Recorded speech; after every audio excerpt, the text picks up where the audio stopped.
Welcome to Boxing Fans Talk TV. I'm your host, TDT. You can refer to me as Miss T.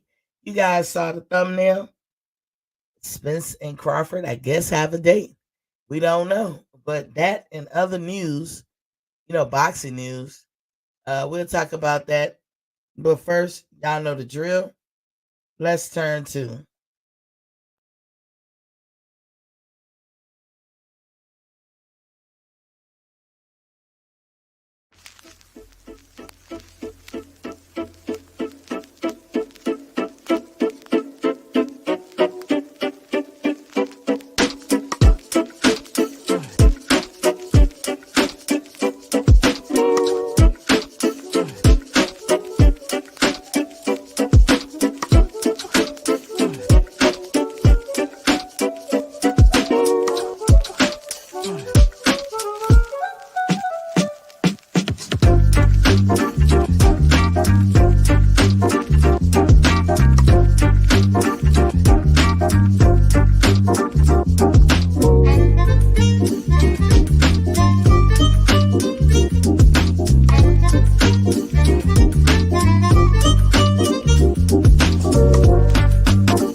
welcome back. Welcome back.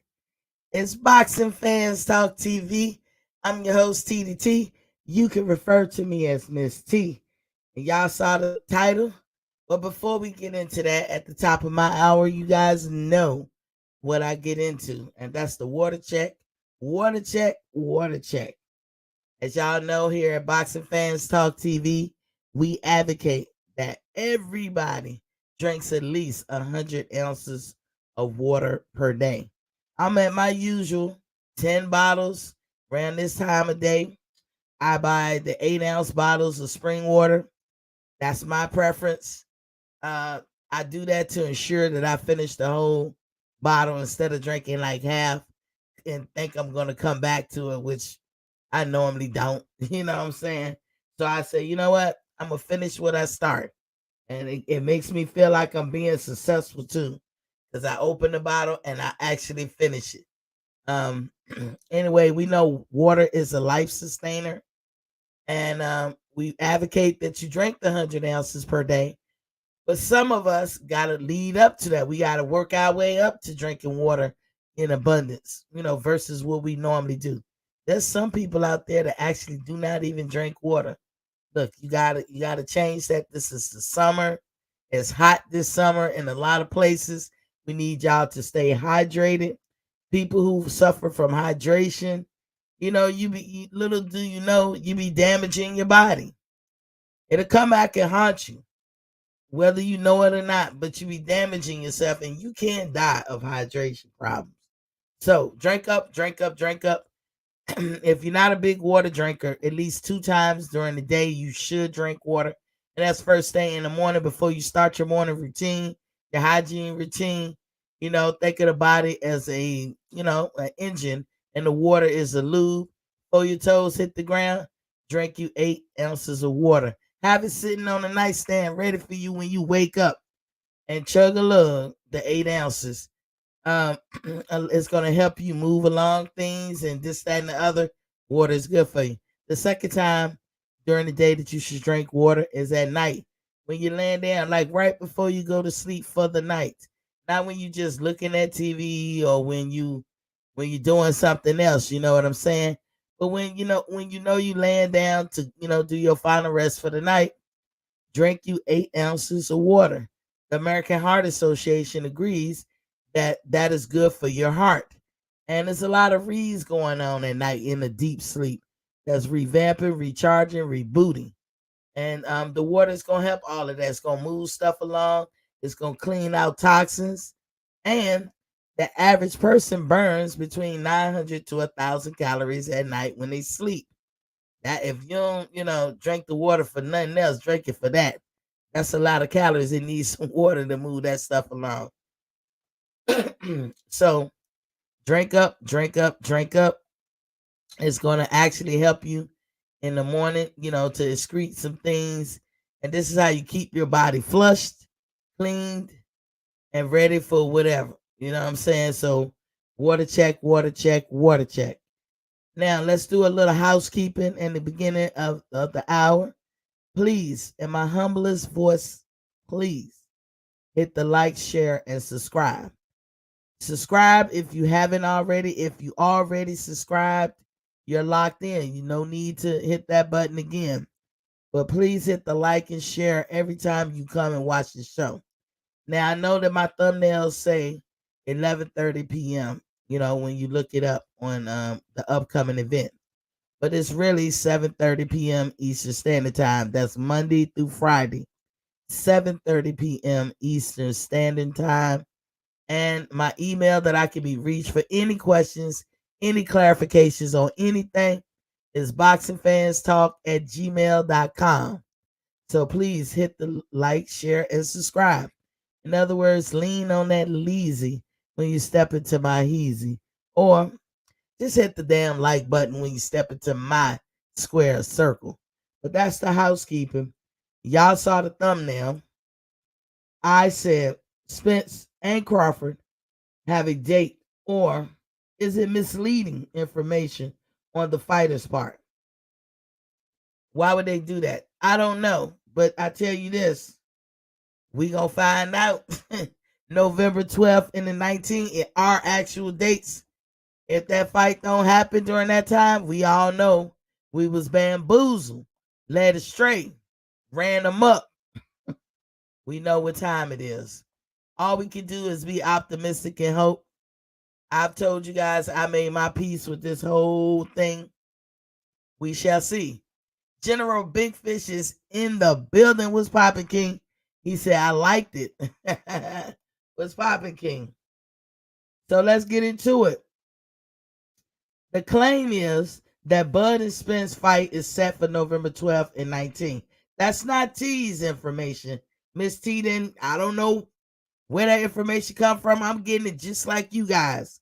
But that ain't nothing I pulled out of my ass. The location is Vegas. We should hope so, right? That's the neutral ground. And probably Showtime pay-per-view. Which would be cool. They say negotiations are near complete. And this is all according to Dan Raphael. Some of us who read articles and look into boxing news on a regular are familiar with Dan Raphael. He don't have the best reputation in the world, but this is according to him. So, but mind you, y'all, that we haven't heard this from neither Spence or Bud mouth. We haven't heard it from either one of them. You remember what I said? I said if it don't come from Spence or Team Spence, I actually said Spence. Sorry. From Team Spence, then I'm not gonna believe it. Or the same thing with Bud. If it don't come from Bud or Bomac or Bernie the Boxer, I'm not gonna believe it. Plus, I happen to believe, I'm sure of it, that if somebody put out a date that's Fugazi, somebody would come back out and debunk that right away. Namely, a person like Floyd Mayweather, who as of yet hasn't come out and said, belay that. Don't listen to that. He hasn't said anything. we know that he said that he's going to put out that information and he's going to give that interview or that update to Fight Hype. That's what Floyd said. None of that has happened. I've been looking, and maybe I missed it because I'm only human, but I've been looking and I haven't seen Floyd come out and say, oh, that's all lies. That didn't happen. I'm waiting. Maybe we jumping the gun. I mean, we heard this news a couple of days ago, and I was trying to sit around and wait because that's what I was waiting on. I was waiting on people like Floyd to come out and say something. I was waiting on Crawford to come and say something. I was waiting on Spence to come and say something. Haven't heard any of them debunked it. So I don't know. It may be true. It may be not, but that's the best I can give you guys. I can't come up here and say that it is factual, actual, but hey, that's the ballpark right now. And it remains to be seen. Andrew Charles is in the building. Was Papa King? He said, I heard tell that Bud came out and said it's all fake. I can't confirm that though. Exactly, Andrew. I haven't seen it. I've been looking. Now, as we sit right here today, Bud or Spence or Mayweather could come out and say, yo, this is all fugazi. Don't listen to none of this shit. They could be saying it, but I can't do this show and look for that at the same time. So I'm just telling you guys, it's hit or miss. We don't know. We don't know what's gonna happen. But if it's held in Vegas and it's in November, the 12th or the 19th, I'm sure everybody is waiting to get it done. But this all could have sprung out of the fact that people were becoming disillusioned about this fight. People were mad. Like even I say, I'm making my peace with the fact that it may not happen. I still hope for it, but I made my peace with it. I'm not gonna be all the way upset if it never happens. I know Big Fish, the night of that fight, if that fight ever happened, you better be sure I'm loaded up on my blood pressure medicine that night. Because it's going to be emotional, boy. For me, I'm going to tell you that right now. I ain't even going to front. I'm going to be scared. Man, I probably lose 5 pounds sitting there watching. I'm going to be sweating like a mug. If y'all ever watch a fight when y'all just nervous as hell and sweating and, like you that into that fight, I have on a couple occasions. That's why I know boxing is my sport because I don't get that way about basketball, football, none of them other sports. But boxing, I used to get that way about figure skating. But, once I got like good and grown, I just stopped watching figure skating. But I used to love watching that, especially like in the Olympics and all that stuff. But again, we have to take this information with a grain of salt. It's good information. What it do is it keeps the fans holding on. And even in my description, I wrote, Spencer Crawford have a date, or is it misleading information on the fighter's part to lure gullible boxing fans into a false sense of security that the fight will be made soon? And I put only Crawford and Spence knows, but will they tell us? Now I put that in the description. So, I just really feel like until one of them say something, it's hit or miss. But how y'all feel about that news? Let me know in the chat. How y'all feel about it? Because I mean, it's interesting. It might change some people from being totally done with the shit and done with the idea that fight was going. It might have brought them back into the fold. In other words, because a lot of people was like, man, fuck that fight. I'm done with it. I'm tired of being optimistic about that fight. Whoop de whoop de whoop. But now saying that might have brought them back into the fold. Maybe they just giving you just enough. Just enough. You know what I mean? Al Money is in the building. Was Papa King? He said, Miss T. Mr. Al Money. What up? But I don't know. I don't know. Maybe that's what some anxious boxing fans needed. But me, I'm a fanatic with boxing. I am a big fan. But I just need them to tell the truth. I just need them to say something. And we don't know what the holdup is. So I don't even like repeating little stories and narratives that say the holdup is because of this or that. Because we don't know. And anybody who say they know, they either lying or they actually got a plug in with one of the fighters. And if they do, now how is that possible? And I'm talking about all us YouTube content creators. How is it possible that any YouTube content creator can I ain't saying it's not impossible to know the person or be friendly with them, but how is it possible or it makes sense to that fighter, whether it's Crawford or Spence, to actually plug a YouTube channel with insider information? How is that possible? I mean, we know there's a will, there's a way. I get that. There's a will, there's a way. But I mean, just think about that. You telling that person, but you as the content creator, you only getting it from that one side. It's two sides to the story. You know what I'm saying? I'm not knocking them if they got that plug, they got that plug. But I it's like hard to go by because why would any if they've been so secretive thus far, why would they pick one YouTube content creator or a couple of just to do that? And then don't you think the other one would see, oh, you telling the secrets? Let me find some. Let me find a couple of YouTube content creators I can talk to and plug them. And do you see how messy that could get? Andrew Charles said, when Bud says it, I believe it. That's where I'm at. Or an actual official announcement TV or something. Exactly, Andrew, that's how I feel. Has to be something more substantial than Dan Raphael. And again, it's not according to T. I'm just telling you guys what I read, as well as you guys, what y'all are reading, what y'all are seeing. But just think about that. Like, what kind of chaos, would it be if one fighter is telling one content creator something? Of course, they both are watching all of us. And then the other content creator, then the other one gonna say, well, shit, let me find my guy that rep me and tell him my side of the story.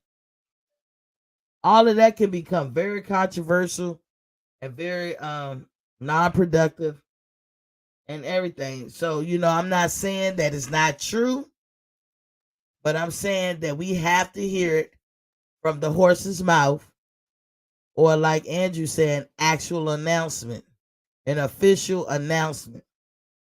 Showtime is not going to put their reputation and their brand and their channel on the line just to announce some fugazi shit that'll never happen. So if Showtime came out and announced it, or maybe even Fox Sports, aka Bally Sports, we never know. That's what we're waiting for. That's why I say, is it misleading information just to lure the gullible boxing fans back into the fold? What is it? Andrew Charles said, I don't believe anything on social media as far as fantasy fight announcements go. I feel you, King. Hold on one second.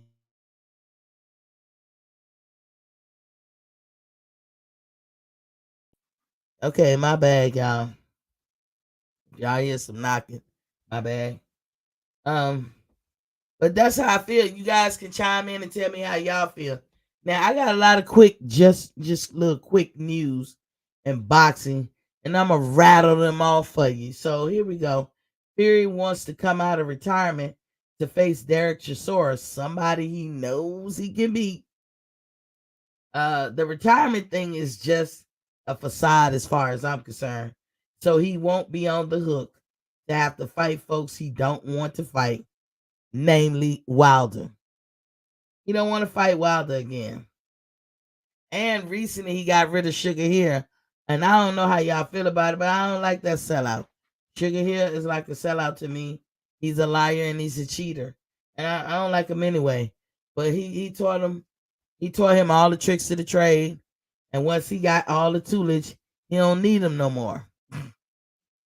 He's gonna take all that shit back to his hometown some kind of way or another they figure out a way to strong arm the law, because now Tyson can fight in London or England everywhere he wants to.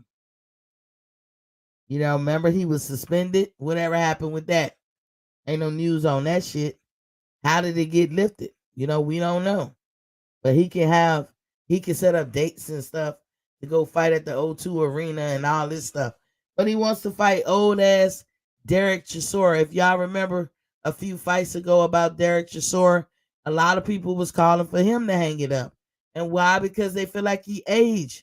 They feel like, yo, dude, you gave it your best shot, Ain't no shame to it. Just go on and take it back to the house. And Derek was like, he felt like anybody would feel who's older and you trying to put them out the pasture. And he liked that shit. He said, I'll retire when I get good and ready to retire. But that's an easy winnable fight for Fury. But it's money for Derek Chisora. I don't care about either one of them.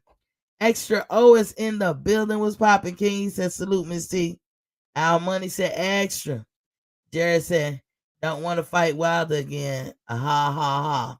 That's funny. Jerry, he don't. He said it out. What you want me to say, Jerry? Fury said that out his own mouth. Extra O said, our money, salute fam.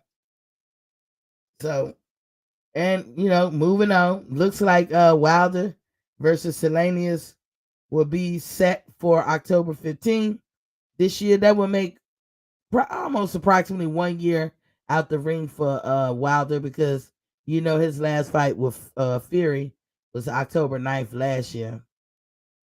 It's going to be held at the Barclays Center in Brooklyn, no doubt. And Fox Sports will headline this whole event, aka Bally Sports. Hellenius is one of the guys who called out Wilder, and he's also one of the guys that Wilder said he wouldn't mind fighting. And this is leading up to the trilogy. Wilder had a list of people that he said he wouldn't mind fighting, and Hellenius was one of them. Hellenius is a formidable opponent. You see what he did to Fury, and he just is hungry and he won't see him. But he got the lottery ticket, I see, because a lot of people, upon hearing that Wilder was coming back, they act like Wilder quit. He never quit. He broke his hand, y'all. He had a mandatory stand down period. And I mean, when he said he's coming back was around the time that his mandatory stand down period was kind of up. So I know it feels like in the atmosphere that's what he did. Like he had called it quits, but he never did, y'all. People like Andy Ruiz, Dillian White, and even Usyk have been suggested as potential opponents for Wilder to come back. And Usyk was like, shit, I'll fight both of them, Wilder or Fury. After I beat Joshua ass again, hey, that's Usyk. Dillian White, you almost gotta laugh at him. It's hard to take his ass seriously. Now Ruiz, he wants his shot. I ain't mad at Ruiz. He a good boxer too. But all of these people, once they heard Wilder was coming back, man, they was jumping out the woodwork trying to get that lottery ticket. And that's what the hell it is. More than Tyson. Ain't nobody cared or stopped or paused or raised the eyebrow when Tyson was talking about he retiring. No, I'm retired. No, I'm coming back. No, I'm retired. No, I'm coming back. Like he don't know. He's straddling the fence. He don't know what side of the fence he want to jump in on. Jared said no need to fight Wilder again. He beat him 3 times already. Jared, get your facts straight. No, he didn't. Twice by stoppage. Hellenius is a former sparring partner of Wilder. You cannot say he beat him 3 times when that never happened, Jared. Stop putting out false narratives. Damn. I'm going to say that's mighty something of you, Jared. Andrew Charles, I've been wanting to see Wilder Ruiz. I hope that works itself out in the future. It may. ATL, Unanimous Boxing Sport is in the building. What's poppin', King? He said, Queen, what's up, Shawty? Look at that. That's man down, Shawty. But hey, that's just a quick little news I just want to put out. Moving on. Anywho, you got Eubanks Jr. versus Conor Benn will be set for October 8th in the O2 Arena. We know about the respective fathers and their popularity, talking about Eubanks Jr. and Conor Ben's father, Nigel. They were big time in England and London. So of course, the son's gonna be big too.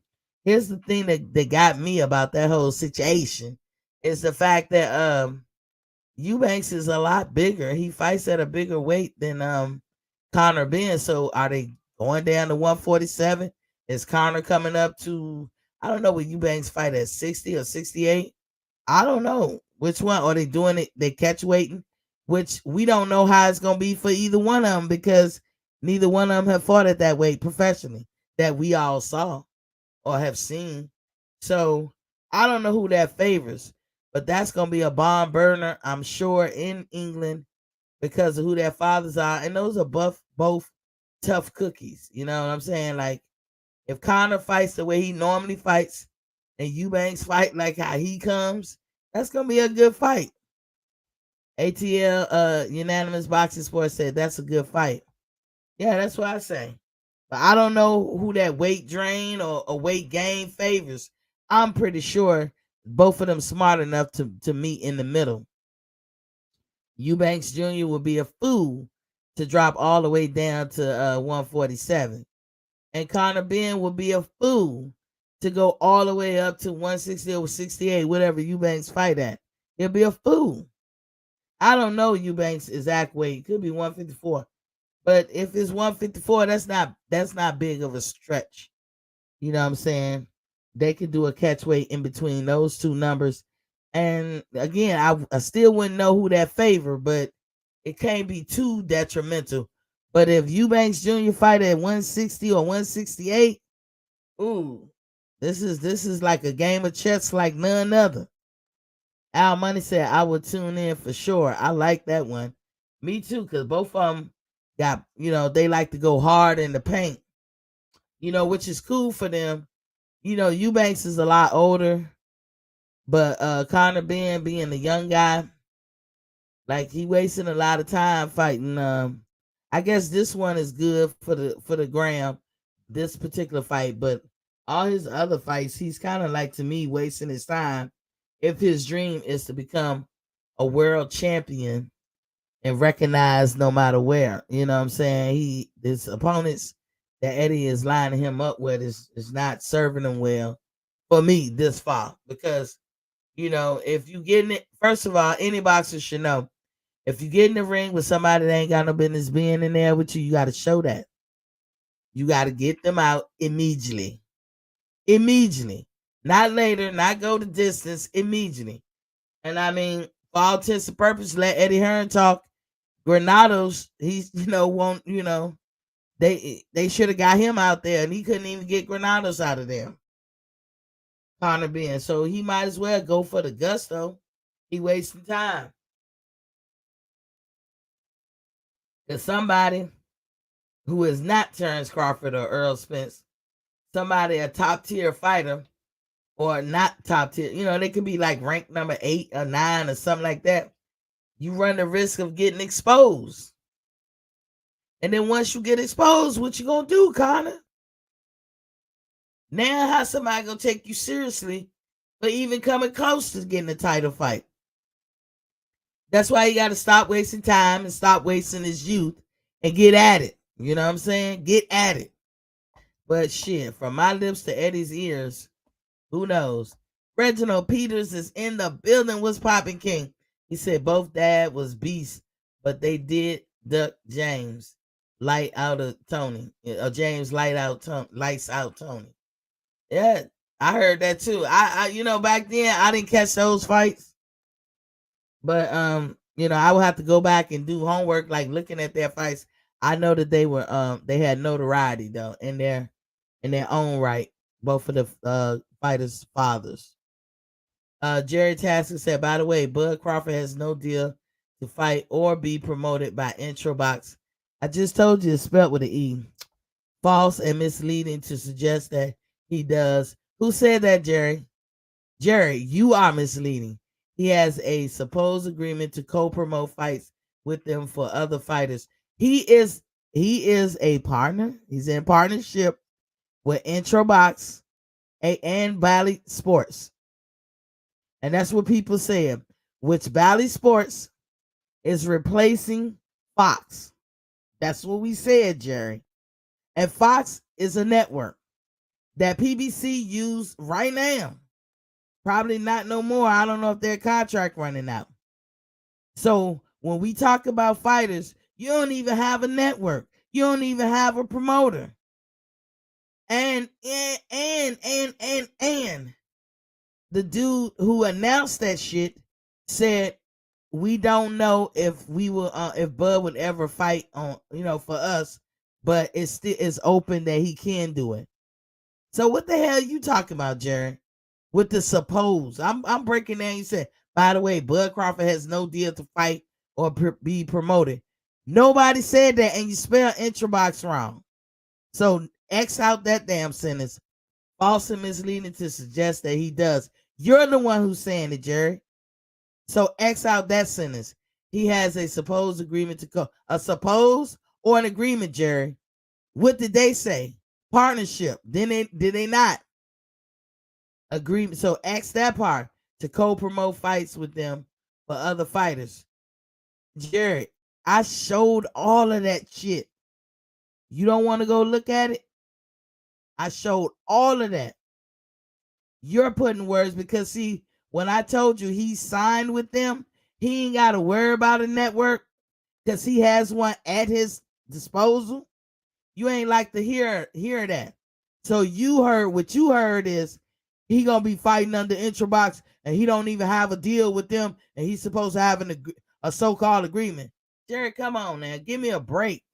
I've read the shit. I showed it. I'm not the only channel that did that. You just don't want to believe it. Right. To co-promote other fighters, not for him. He also had them at his disposal, and they said as much. They said suppose, no mention at all on Bud's page. Already looked it up. Bud ain't never say nothing. See, again, you're putting in stuff that you say. Bud or Logan Paul ever mentioned anything. They never debunked it neither. Agreement to co-promote, learn the difference. You learn the difference. You learn the difference, Jerry, with your lying ass on this one. You lying. I got a whole video that gonna show you lying. Because I said what I said and it was clear.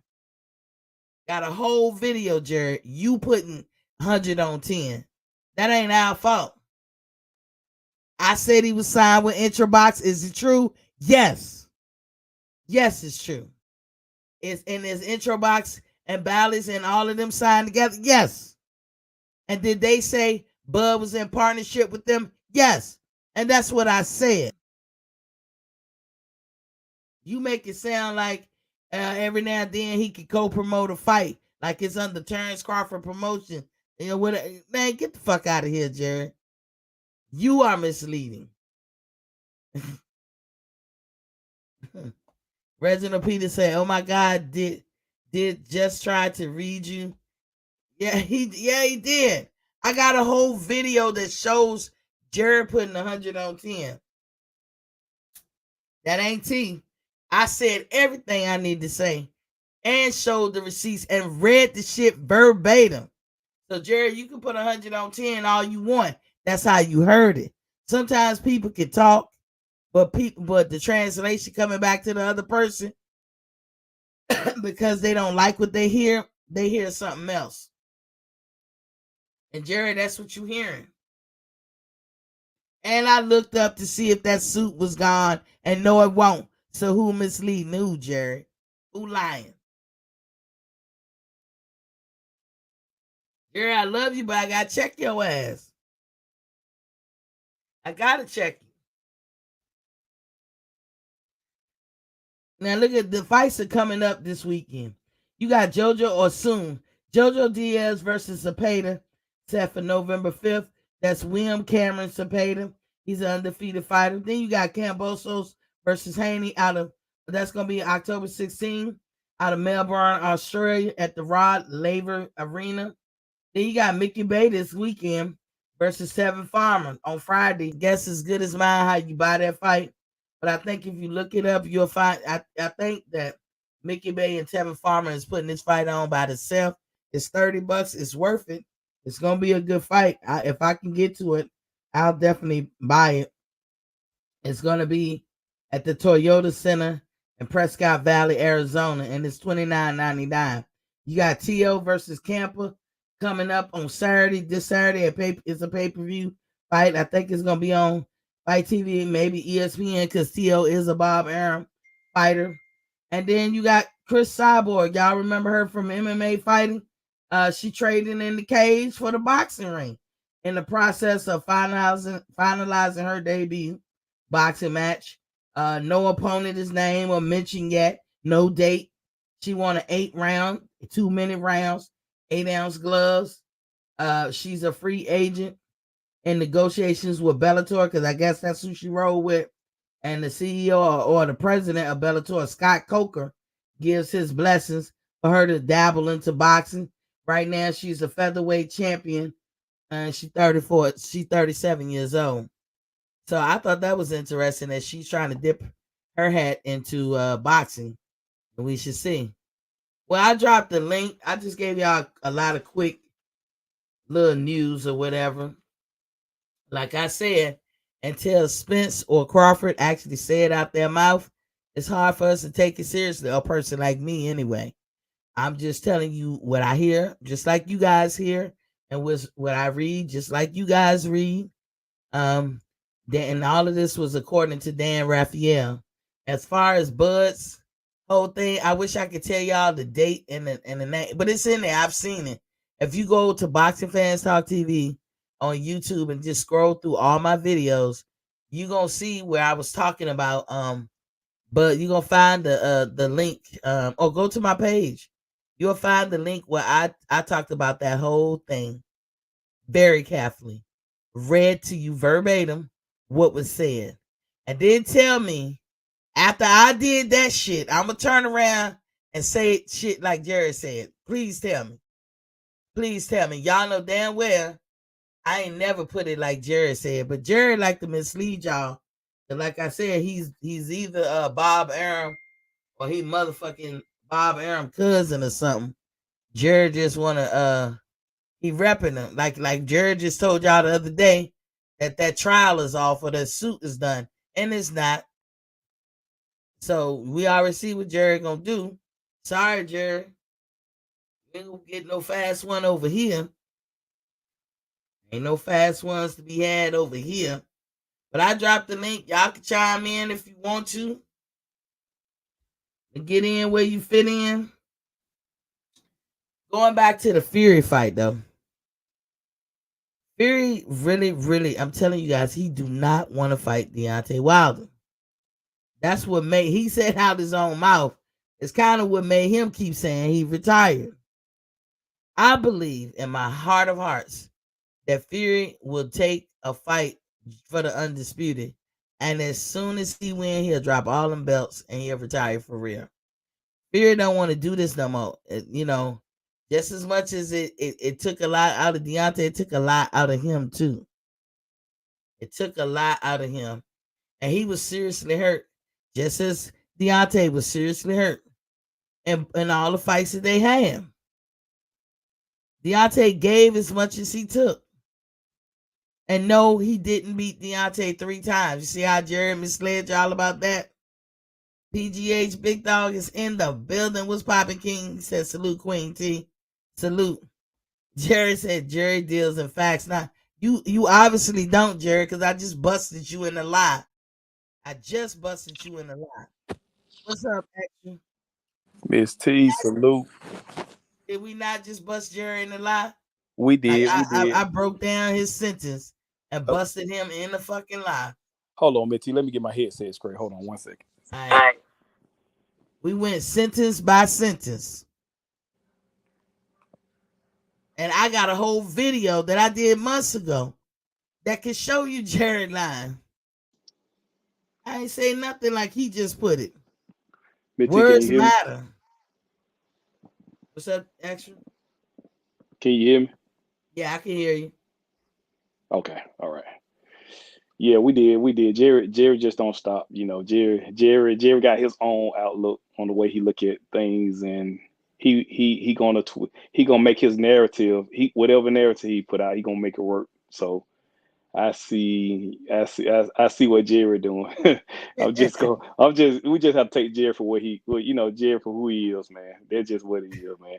look, He ain't gonna stop. He ain't gonna stop me look too. at Jerry. He said, "You get that phone fixed yet?" I was working on it. Let me see, Jerry, because I know you gonna cut all in, but you lied. Liar. Let's all say it together. Jerry lied to us. He lied to us. He lied. I know you burning up, Jerry. You lied to us. He want to call in so You bad. He want to call in want so to bad, call it? Missy. He showed too. Did you hear the ring? Did you hear that ring? Extra No. right now. Mm-mm. Okay, hold on. Right there. No. Sorry, Jared. What I tried to fix, it didn't work. I wonder I might. I wonder what happened. I don't know. Like, there's a routing thing, and hold on. I'm gonna take this out and see if it works. Uh, Tell me when you hear a ring. You don't hear the ring? No. See, and okay, I'm gonna take this one off. Do you hear the ring? No. No, you don't hear the ring. Uh-uh. Okay, let me take that one off. This is the last one. Do you hear the ring? No. Mm-mm-mm. I couldn't tell you. I really could not tell you Oh why no. it doesn't work. You know? That's crazy because it been working fine. Like usually when I jump on, I can hear everything fine. Yeah, like I don't know. I'm gonna have to. It's gonna take me a minute to try to figure it out, but I don't know, Jerry. Trust me. I wanted to get you in here so I can sing "Liar, Liar, Pants on Right. Fire." You know what I'm saying? I really want to get you in here to sing that to you, Jerry. Right. Reggie said, Right. "Wilder and Fear, four dangerous, both fighter." Yeah. Um, ATL says, "Salute, fam." Yeah. What you think about the stuff that I put out? You can start out or talk about either one.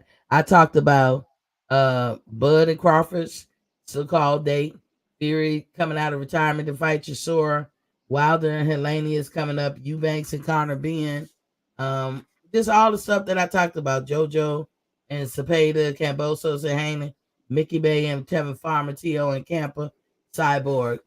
What you got on it? Well, I guess I'll start with Fury. With Fury, I just learned with Fury, man.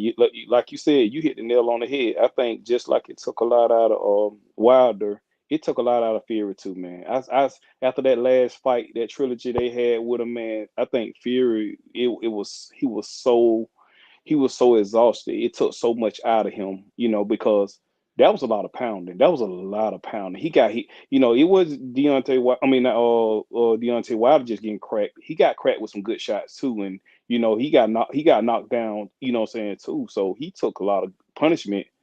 And so you made a valid point what you said when you said he had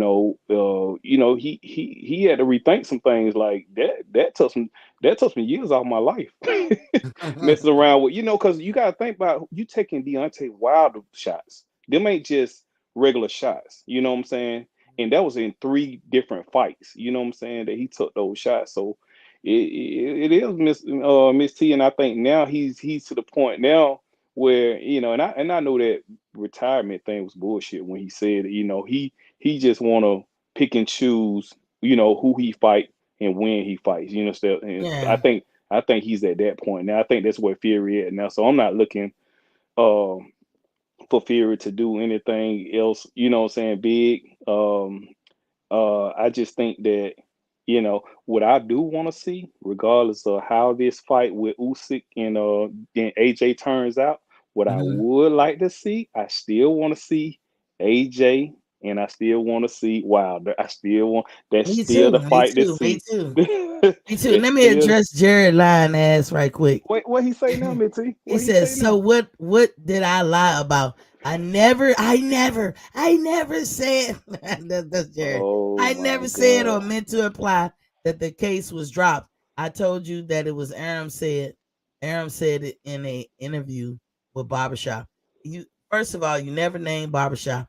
And Jerry, when you that A, when you put and because you be messing me up when I read it. I know what you mean, player, but just put an. But extra, you was here when he kept saying that the case wasn't refiled. Did he put it like that? Or did he put it like, oh, the case is dismissed? Yeah, yeah, what he said. He absolutely said, Jerry, come on. We know what Jerry said. Jerry know what he said. Yeah. But that's why I say Jerry gonna go back and he Mhm. gonna change stuff around to fit his narrative. That's what I say. I was laughing the whole time because I didn't catch everything that you were saying. I caught the butt end of what you were saying. A lot of stuff you were saying. So Mhm. I'm jumping on the panel without lot of knowledge. Yeah, I didn't have a lot of knowledge. I just jumped on. And look what But else he said. What do you have that says the case is still pending?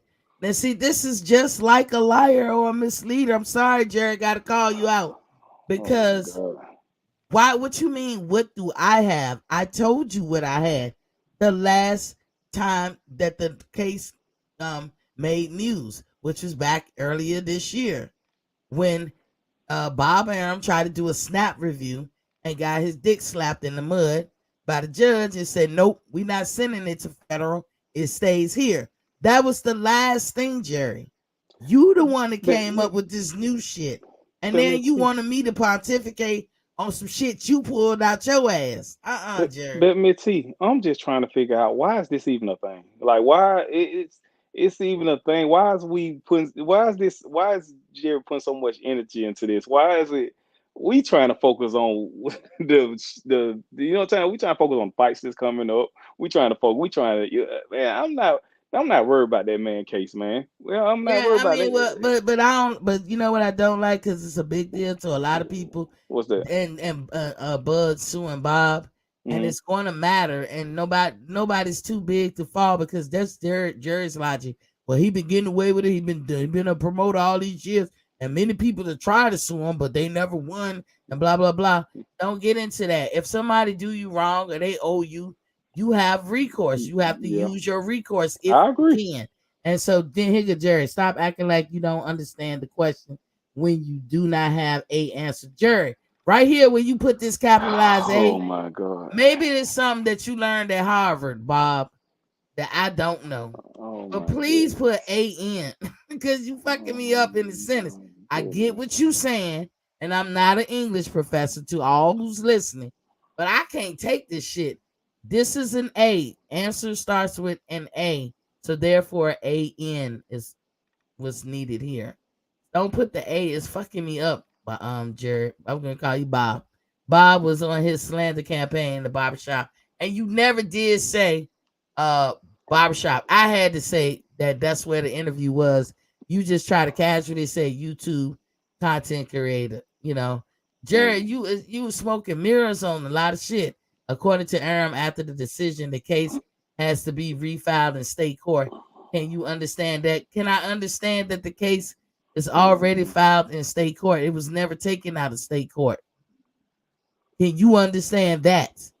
Moving on, extra. Go ahead and do what you was Yeah, doing. I just want to talk about the fights that's coming up because Jerry putting too much energy into it. Oh, yeah, Missy. But as far as so yeah, that's why I am with Tyson Fury. But like I said, I do want to see that. Want to see Wilder and AJ, and I think everybody's still intrigued about that matchup. We still want to see that regardless of what happens with the Usyk and AJ fight. We still want to see that fight. And regards to Conor being, I think my thing is with him and Eubank, it's it's a legendary fight because of their fathers and stuff like that. But I think with being because Eubank is older, so he's more pushing towards the end of his career. Now Conor being is he's just beginning his whole thing, so if I'm if he take this if he loses to you bank, I don't know. I'm wondering what you think. What's your take on how would it hurt his career? Because I know it's not a welterweight fight. They're gonna have to. Is it a catch weight? It's catch It, weight, right? it's gonna have to be, in my Yeah, opinion. because I yeah, don't know. I don't know. because Right. neither one of them fight at the same weight class. I think Right. it's a risk for either one. I It's think it's a risk for Eubanks to come but down, and I think it's a risk for Connor to go up. But go ahead. but I think this more of a risk for Connor's career on the way that people look at him now because I think they he's being brought along slowly, but you got these dogs that's still at the welterweight division.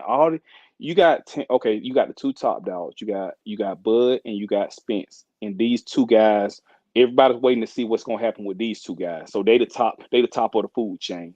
Then when you come down the food chain, you got the young guns. Well, you still got Keith Thurman and still lingering around and stuff like that. But I'm talking about the young guns. You got Boots, you got Virgil, you got Stanionis. You got these guys. You got Speedy Rashidi, and that's who and we was talking about. And I heard you mention that. And I heard the same thing you heard about Bud and Spence.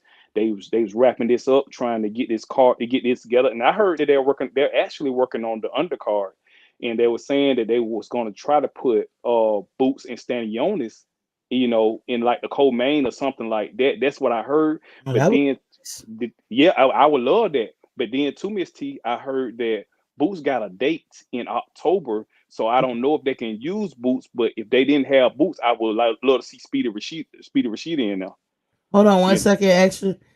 Kyle from the boxing section is in the building. What's poppin', King? And Kyle, I'm gonna let you have the floor because I know you at work, and sometimes you gotta get in where you No, fit in. I ain't Mm. at work. I'm on the leave right now, so Oh, okay. Well, I could Oh, tap okay. in to check in with you a little bit. Oh, okay. Well, I'm gonna let extra finish. Go ahead, because I just didn't want you to be at work. Be like, damn, I only had a minute or two. But go ahead, extra I'm all finish. good. I'm all good. Hey, what's All going right. on, Kyle? Man, what's going on with you? Man, what's going on, big dog? How you feeling? I'm good, brother. I'm good, fam. But what I was saying is they were saying they're working on the undercard with that, so that remains to be seen. But I did want to ask you a question. Now, with I know I put a lot of shit out there, but with this weekend we got Tio, we got Tio and Pedro. Now that's not an easy fight for Tio. That's what You I'm know what I'm saying? hearing. But That's what I'm everybody, hearing. yeah, that's not an easy fight for T.O. Everybody, I guess everybody think T.O. gonna come back and just whitewash this guy. He only have one loss. He 34-1. You know what I'm saying? The guy, he's big. He's Mhm. bigger than T.O. He's 5'10". So he's Mhm. rangy. But that's not an easy fight for T.O. So it's not a given. So I'm anxious to see what that fight. What's your take on the fight this weekend with T.O.? Uh, I think T.O. know he gonna win. I just got that gut feeling. I'm not sure how it's gonna play out because I don't think that they would have rushed him in with somebody that he definitely, like stone pins and needles. But before I Right. get all the way into that, hey, Kyle, I don't know if you're familiar with Jerry Tasker. I think it's Bob but you will probably spot that better than me. But either that or Bob's cousin. And Jerry, let me just answer this. He said, "Yeah, except you like what you call facts. Y'all duck in front and like the phone don't work. Jerry, we would not do you that way. I mean, Bob. Oh, I mean, Bob Lord, cousin. But good anyway, night. Good night. Jerry funny as hell. But Good anywho, night. I wish you could hear him talk. Look, Jerry, for real, I don't know what happened, why it's not working. So I might have to take everything down, Jerry, just to build it back up. But trust me, you typing, you ain't doing that on the landline. Use that phone or that tablet that you got and Jerry, click the link. What's wrong with Jerry, that? Jerry, believe me, I want you on here so we can cook. So I can cook. I'm tired. Cow, Jerry that's though. Bob Aaron cousin. But yeah, this fight coming up with T.O. this weekend. That gut feeling tells me they know how that turnout can be. T.O. gonna be at his best, no doubt. But I don't think I don't think they will put him in with somebody that T.O. couldn't possibly beat, like it's a nail biter. But Kyle, I'm gonna give you the floor since you on leave and you came in to chill with us. What's up? What's popping with you, King? What's going on, man? I'm glad your show is growing. Got a lot of people in the chat today. That's cool. Yeah. Thank you. And I'm just happy to be a part of your show today. That's all. Oh, thank you. Well, I see you moving your show to the car. I be trying to catch it. I be busy all during the day. I be trying. I have to catch people after the fact. Like I be late with everybody's show because I be busy. I like yesterday. I didn't even do a show. I know y'all noticed. My Yeah. dog was sick as hell. I think he at the end of his life because he run around pooping everywhere on the. He ruined my carpets, man. I'm shit. Fuck it. Oh damn. I'm just gonna have to Damn. get alone, and I can't even invite nobody over this motherfucker. It just it's too embarrassing, right? But hey, we gonna carry him out with dignity all the way through. I bought him. Right. I Right. bought him when my daughter was turning 6, and my daughter 21, y'all. So that'll tell you how old he is, and he a little dog. He not even supposed to be this long, but we gonna Wow. carry him out with dignity. Yeah. Yeah. Yeah. But I can't So get no more dogs. So everybody who been hitting me up talking about something, I got this dog or this puppy, namely my family. I can't do it, y'all, because I am highly allergic to dogs, and I once they go, there's so much I'm gonna do. Did y'all know in your homes that you should clean out your vents? Like yeah. house, I didn't Hmm. know that. Did you know Yeah. that, Kyle? Kyle, did you know that? Okay, I'll just listen. Maybe that works here. I can't. Yeah, I He didn't might. know that you He on supposed mute. to. Oh yeah, yeah. Cal, get off Man, mute. I don't know what the hell's going on with my phone today, man. It keeps Uh, like on black.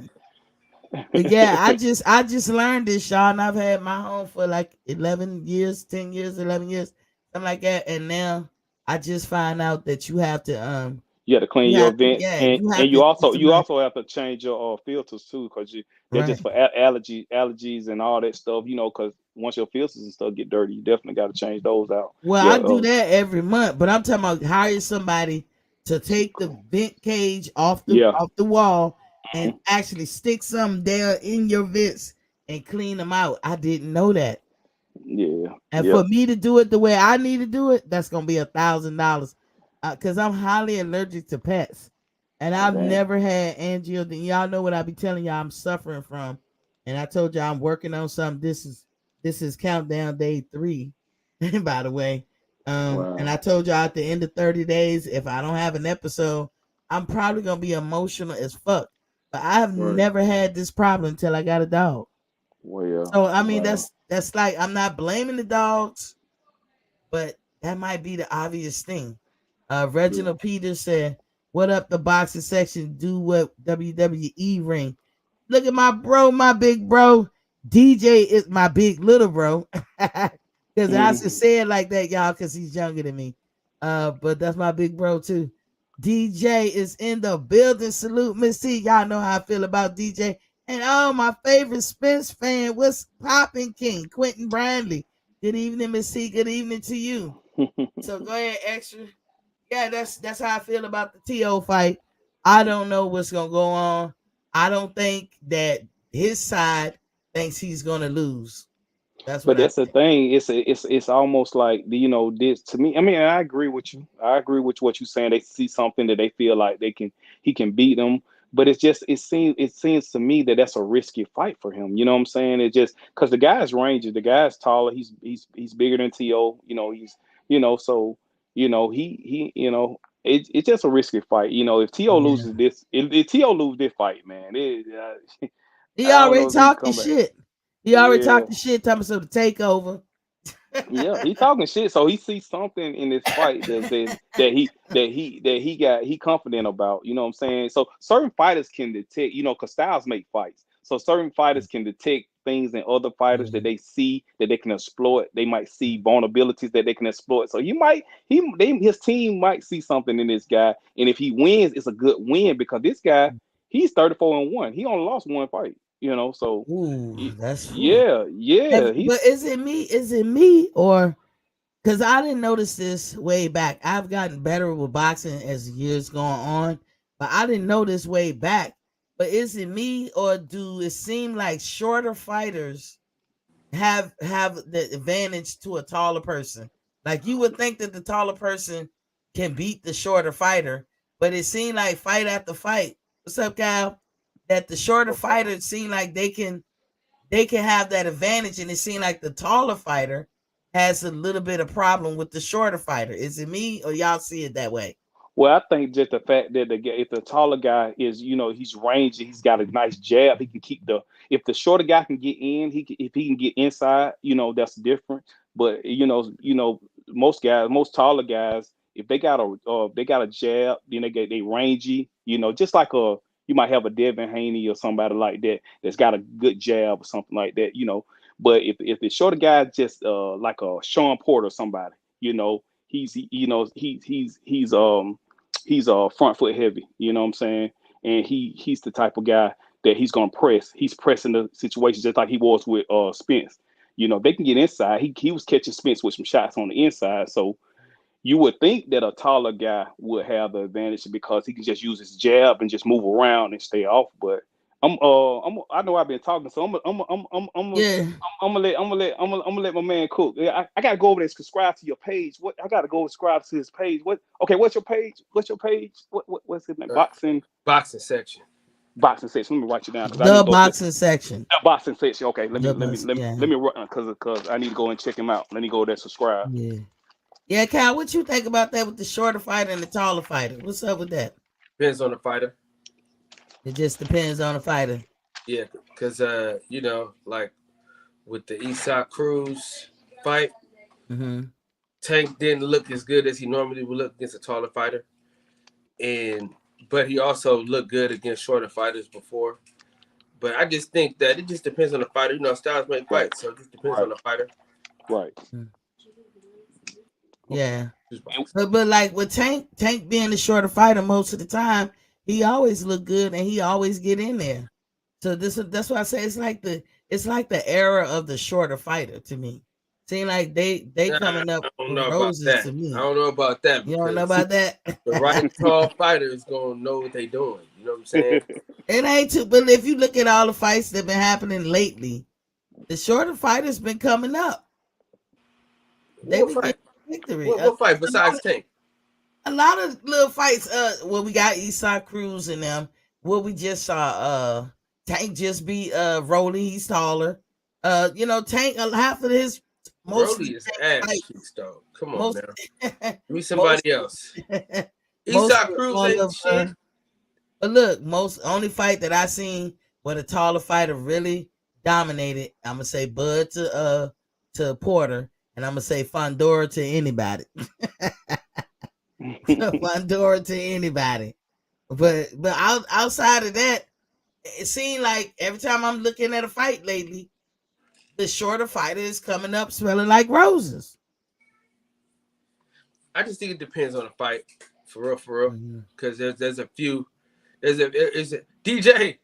There's a few outliers. You know what I'm saying? I think that it just depends on the fight. You know what I'm saying? I like I really think because, like you say, Cool Boy Steph was a shorter fighter against Brandon Figueroa, but he was taller than what's this nigga name that he just fought? Well, he was taller than his last fight that he fought, Danny Roman. Look, I just noticed your stupid fat gold chain. That motherfucker hitting like a mother. I was just looking at that motherfucker. I was just looking at that motherfucker. Yeah, nah, nigga, show that shit. Show that shit, Kyle. You can talk about that shit for a year, man, Kyle. Say what he say, he mean what he say. I was looking at that motherfucker. I said, that motherfucker nice, boy. He got it all up in the camera to go, do that shit. There you go, fam. There you go, fam. That's what's up, said, the light is too blinding. Tell me. Why must I keep reminding you? Here you go, T. Let the light shine. Do not say shit till you write your own rhyme. Yeah, hey, Kyle, hey, Kyle. What's your take on that T.O. and Pedro fight this weekend, man? What's your take on that? I'm gonna be in the building for that. You gonna be? Oh shit! Yeah, Troy Isley is like he the boxing section's fighter. So wherever he go, we go. So are they gonna put him on TV, Kyle? They fucking should. You know what I'm saying? Right. I think that once we start making some noise, you know what I'm saying? Once you know what I'm saying, we get the crew together and we really just get to one of his fights and they see that he got fans, they'll respect his grind. But now that he's getting more knockouts, it's better. What weight class we fight at? 154. This the dude out of Philly, right? No. He's Sure, out of Alexandria, Virginia, DMV area. wow. Oh, he Oh, from the okay. VOT. He Yeah, he from the was VOT. an Olympian. Y'all know I'm from VA. Y'all know that, right? Yeah. Born and raised. He's Mr. an Olympian. Troy Isaac is Oh, an Olympian.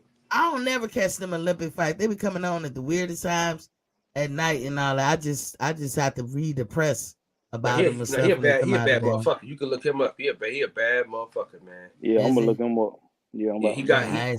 he say he got some gloves for me, so you know, Uh I can oh. maneuver around. I can move Add some to the shit around in my collection. cases. Yeah, it's gonna add to your collection back there. I see. Listen, I'm trying to listen. I told people, man, like I'd rather have people that I know gloves in these cases than all these legends that I got in here. You mean? That's what's So up.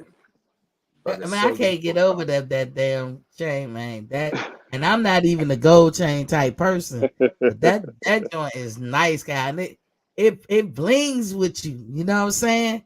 It blings with you. You setting it off. I ain't blowing smoke up your ass. That shit is nice. For real. That's his emblem, y'all, in case y'all don't know. That's his emblem for his show, too.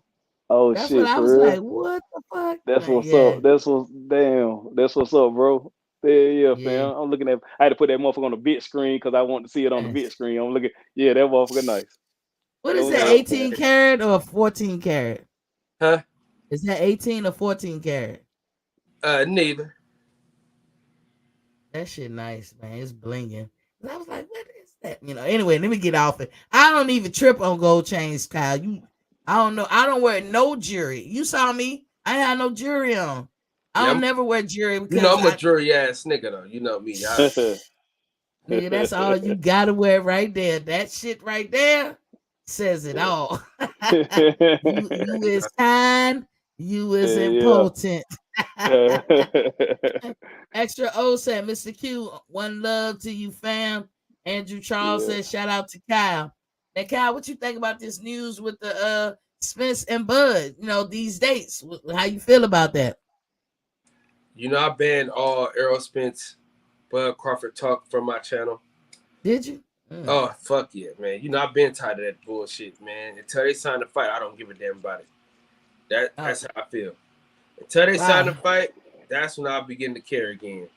Other than that, I just feel like I'm just, you know what I'm saying? I'm just a part of nothing. You know? Yeah, over I here, we made our peace with it. I felt the Everybody's same way. fans talk. I was telling Miss T that shit the same other day, man. I say they fucking with my emotions, man, with their bullshit, man. Cause I was telling Miss T, I said I need to know when the fuck I need to get me and my wife need to get our tickets and where we gonna be going and all this shit right here, man. These motherfuckers keep on playing with my emotions, and I'm sick of that time. Hey, I'm about to goddamn be where Kyle at. No, I told you that the other day, Miss T, how I'm feeling with this shit. Yeah. Yeah, I made my peace. That's why I made my peace. If it don't happen, I'm cool. If it do happen, I'm gonna be right there. As Big Fish said, I'm gonna fully take my blood pressure earlier that day, my blood pressure medicine. It's gonna be a great fight. But I'm totally at peace with it. And until Earl Spence or Crawford say it out their mouth, I don't believe it. I don't all the way believe it, but I hear you, Dan Raphael, because Dan all of that Raphael. I read, is according to him, and we know Yeah, how we feel about him and shit. But that's yeah. that's That that's fat what it motherfucker is. don't be knowing shit. Yeah, he be Then fucking up sometimes. Cause I heard something about they was trying to put together the undercards and shit like that. You know what I'm saying? That's when I was telling you that they was talking about Boots and Stanley Jonas being on the undercard, but I was like, they were like Boots might have a date in Who's October. That's fighting what in I was telling October you. though? Yeah, Yeah, yeah, see, exactly. So they were saying that they trying to put together the undercard and shit like that. I was hoping they put Speedy Rashida in somebody like that. You know what I'm saying? In Stanley Jonas or something. well, But shit, from our lips to their ears. What do you think, Kyle, about Eubanks and Connor being? They set for the 8th of October. I'm it's one of them things where if you Connor Ben, you gotta get your daddy lick back. But I don't think it's like I don't know if they should fight. You get what I'm saying? Because one Yeah. of them is at 160 and there's Okay. belts out right, there for him to go grab. Then you got another fighter at 147. They skipping. He's skipping 154 to go all the way up to 55 to fight a guy for no belt, nothing. That's Do you what I think he wonder what can the possibly, catch weight was gonna be. y'all think he can run into a problem like that Triple G and Kell Brooks situation? Because I don't think it served either one of them to come out their weight. I mean, it just doesn't make any sense. But Eubanks fought at 168 before. So naturally, he's just a big ass guy. You know what I'm saying? Right. Right. Yeah. And he's been a different fighter with Roy Jones.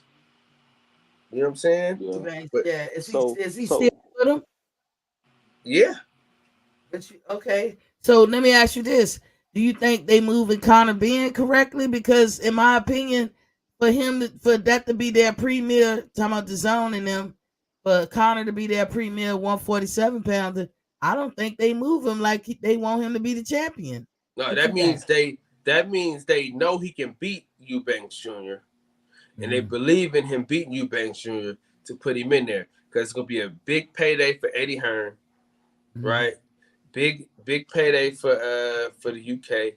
You know what I'm saying? And then he get to try to go back down to 147, figure it out. But then they think that about Kell Brook. But no, what I was asking you was how they've been moving Conor Benn, period, with all his fights before this. Like, look at the fighters that they put him in the ring. They never try to line him up. Best resume though. Out of all the young fighters, he got the best resume. Apparently, like for name recognition, he got the best resume. I don't see how you see that, Kyle. Name recognition, his with resume. Granados, Algieri. Name recognition. If you look on BoxRec and you see those names, you don't. Nobody really knows how old them people is until you click on it. If you just go to BoxRec and look at it, you know what I'm saying? They don't have a lot of losses on their record. Van Heerden didn't have a lot of losses on his record. You know what I'm saying? Algier, Vargas. Yeah. I mean, but I'm like, you could be trying to get the Keith, you could be trying to get the Boots, you could be trying to get to Virgil. I mean, that's the next level tier. They touting him as the premier 147. That's just as good as an Earl Spencer Bud. You need to be getting them guys on the second tier behind them. That's what you need to be doing. That's what I'm thinking. The thing about it is, like I was telling you, like, the two top guys, once they have this mega fight and once they, make the decision, or I don't know if they're gonna have a 2-fight deal or they're gonna move on or whatever the fuck gonna be. The next crop of guys, it's still a uphill battle for Conor, because you got Boots, you got Virgil, and what I'm saying, like I say, you got Speedy Rashidi, you got Stanionis, you got these guys. So, it's a I'm just wondering how is the welterweight division gonna be? These guys gonna fight each other and all that shit like that, and once we done with this Spence and Crawford thing, because I'm ready, really ready for them to have this shit so we can see what's gonna happen with the welterweight division. So he had Sebastian Famella. Well, I ain't know about it. And I'm sorry. I apologize. It's not known. I'm gonna say it like that. I mean, but he, you got a name to him. Sammy Vargas, Adrian Granados, Chris Algieri, Chris Van Heerden, and now Eubanks. Come on, man. That's putting it nice. I probably would have said Virgil had the best resume if I would have, just looking at it. I probably would have said Virgil. Well, those guys are not current. A lot of the guys that you named off, and they wouldn't even be second tier. Because I think Virgil and Boost for sure is second tier. I would even throw in Stanionis. And who was the other guy that you mentioned? Extra, somebody else you had mentioned. Speedy Rashidi. I would put them as second tier.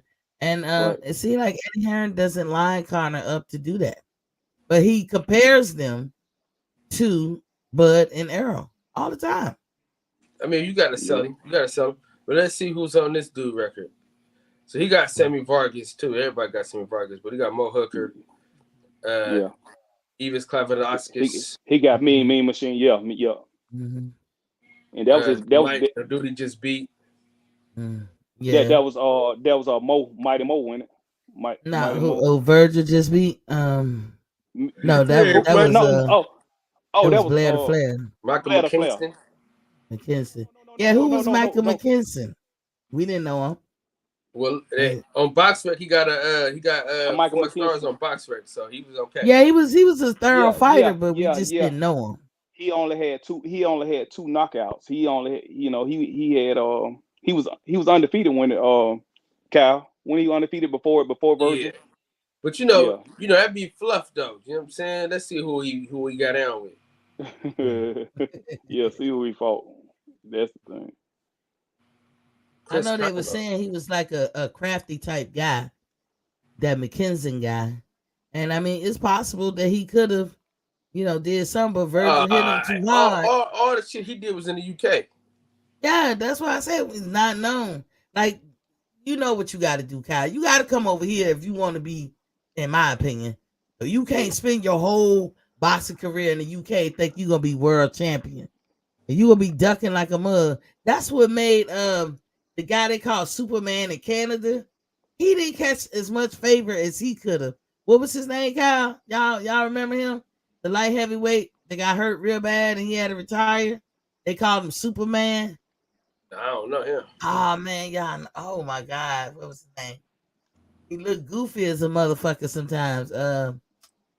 I can't think of his name, but he got beat real bad one time, and I think he got brain problems or whatever.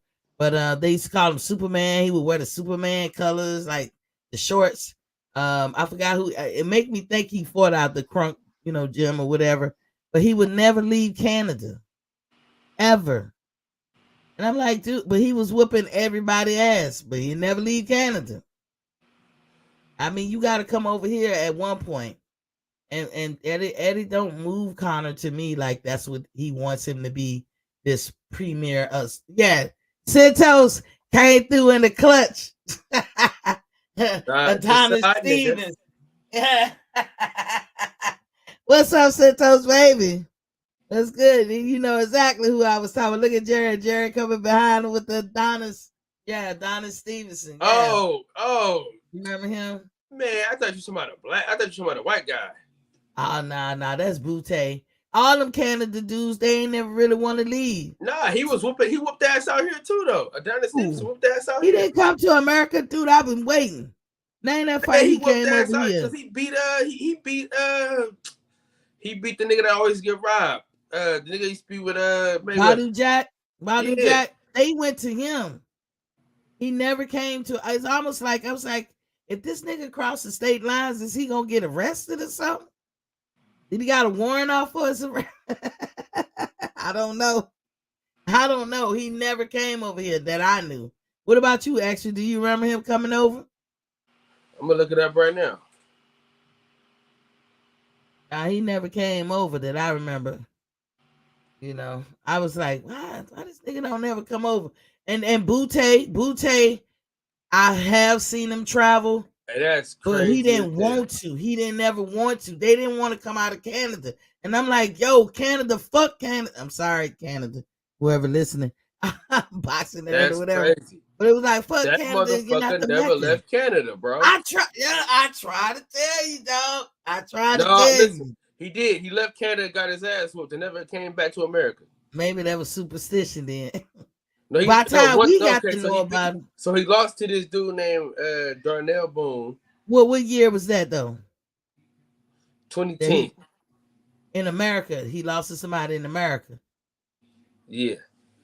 Man, he must have wiped their whole family out. And listen, the nigga that he lost to in America, check this out. The nigga he lost to in America, right, was 16, 15, and 2.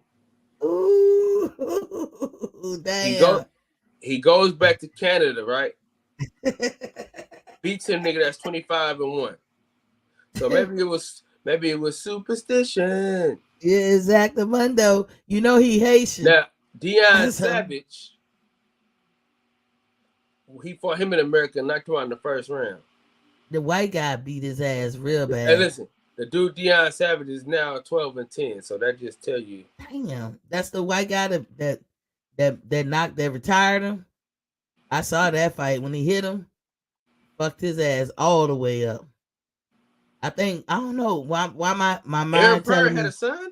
that Gooseman was the trainer for that guy. So I don't know. I could be Did wrong. Aaron Pryor have a son or what? Aaron Pryor, I don't know. I don't know. Extra, where you at? Jerry said Canada has its own market. Adonis big star there, as was Butte. Yeah, we know they was big stars. My point, Jerry, they ain't never want to come over here. Like for real, at some point, for the notoriety that they was getting and how everybody tried to build them up. At what point do they Hey, bring their ass over here? so listen, he fought Mm-hmm. the dude in Canada, the dude Daniel Boone that beat him before. Mm-hmm. Beat the shit out of him in the second fight. When dude came to Canada, Yeah, man, Chad he Dawson. had some. What you said, very superstitious. He knocked out Chad Dawson in the first round. Yeah. Hey, I'm here, Miss T. Eh, I'm moving around and stuff. I'm here. I'm oh, listening to oh, y'all. I'm listening to you and Kyle Cook. okay, I got you, King. He's Yeah. Sito said pleasure got robbed in Canada. And then Sito said Stevenson fight high early before he was champion. Uh and Jerry said pretty sure they both fought in the US.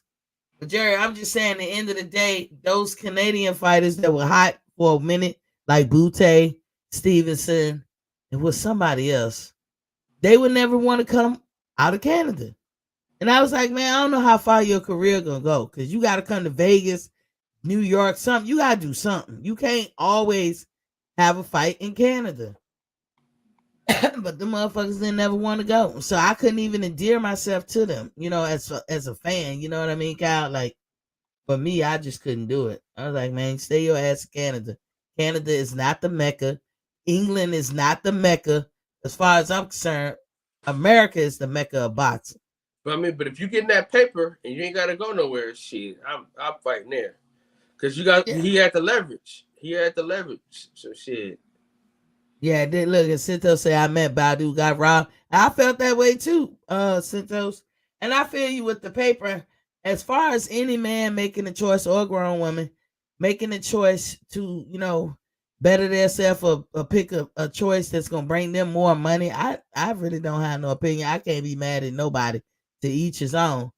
But I'm just, for me as a fan, like, okay, I ain't even pressed. I wasn't pressed for Earl Spence to go to England to fight Kel, but hey, if he had to go do it, he had to go do it. So I wasn't mad neither, but we'll do that as American fighters. We'll go over there if we have to, and other fighters in the world. But Canada fucked me up for a while. Like they was like, they don't want to leave that motherfucker. So Hey, I ain't. better be if that motherfucker come here. Yeah, see, and I like him. I like him. We call him what you call him, DJ? The Terminator. Jared said, just like most American fighters do not want to come out of US, how any times Bud or Spence fought outside the US. Both of them fought outside the US. Jared, I don't know. You want to be the antagonist person tonight. We not you making but look. Jerry gotta relax. I know, right? Hey Kyle, you done heard and talked to Bob a lot. Have you heard Jerry talk? I wish you could tonight, but my fucking something ain't working on my Well, end. shit, That tell him to beam in. I keep telling him, but he likes to call in on the landline. That's why I call him Bob Aram. But Jerry, if you got a phone, cause you chatting, so I know you're not doing that on the landline. All you got to do is click that link. It's gonna bring you in, and you can talk just like Kyle doing, like Extra doing. What's up, Bob? Come on, Bob Aram, chime in. I think it's Bob, Kyle. But see, but he know Bob better than me. Kyle do, and he'll be able to pin that down. If not, Kyle, he his cousin. I'm telling you, they some kin. He probably his cousin for sure. He said he from Baltimore. Kyle, I swear to God, everybody, and it ain't just me. Other people come in and be like, "Is that Bob Aram?" Q, remember you said that day? I never even said nothing to Q. Q says, "That Bob Aram?" Jerry know. He know I be calling him Bob Aram or his cousin all the time. He said they fight where the location will make the most money. Jerry always want to be devil's advocate. Jerry is plenty relaxed. Y'all tripping. Jerry beam in, nigga. Shit. Now, Kyle, let me ask you about Wilder and Helene. Is there any truth to that? I put it out there, but again, this is according to what I read. Have we found out anything? Tay Whether Jones that posted it, so I guess it's got to be true. Oh, okay. So y'all there y'all have it. Hellenius and Wilder, October 8th at the Barclays, hosted by Fox, aka Bally Sports. Have you heard about that? The Bally Sports taking over Fox? Nah. I did a whole show on that. You can look it up though. Cause what's with it is Disney owns Bally Sports. And Bally had to get a bunch of Damn. subsidiaries. So, damn. Yeah. But Disney owned Fox. Well, now Fox is about to be called Bally Sports. Pretty soon, you will not say Fox Sports no more. You're gonna say Bally Sports. And guess who signed with How them? the hell does Disney? How the fuck is this not a monopoly, bro? But that's what happened in this particular situation. We know Disney owned ESPN, but Disney, according to the government, they gave them like 90 days or something, or some kind of odd number of days to figure out how to break that shit down in subsidiaries, and they did it. But the parent company is Disney, but they broke it down in subsidiaries so it won't be breaking monopoly laws. But guess who signed with them? Guess who signed with them, Kyle? Ooh. Bud Crawford. He signed a deal as a partnership with Intro Box, spelled with an ENTRO box. Him and Logan Paul, and also with Bally Sports. So when those fights go down with Bally Sports, and y'all see a lot of their fights here lately, they the ones to be going down in Florida at Caribe or some shit like that. Them fights down there, that if you look at the picture and look in the corner, you'll see the Bally Sports logo. But Bud Crawford is that's who he signed with. Now, do Bud use them as his promoter or anything like that? That's up to him. Because they put out he can use it, although they don't have nothing saying that he was going to use it, but he can. So all this talk with Bud is like by himself and shit. That's not true. I did a whole show where I show receipts, Kyle. I'm gonna have to find the date of that show, and I'm gonna tell you guys tomorrow probably or soon what date that show was. But if you look through all my shows, go back a couple of months. Let me see, somewhere around April, March, maybe. Go back that far, about March, and then just look. I did a show that showed about his signing and what those CEOs and presidents said about him and Logan Paul signed to them. Did you know that? And the tweet that they the president of the company, he welcomed them. If you see the tweet, he welcomed Terrence Crawford and Logan Paul.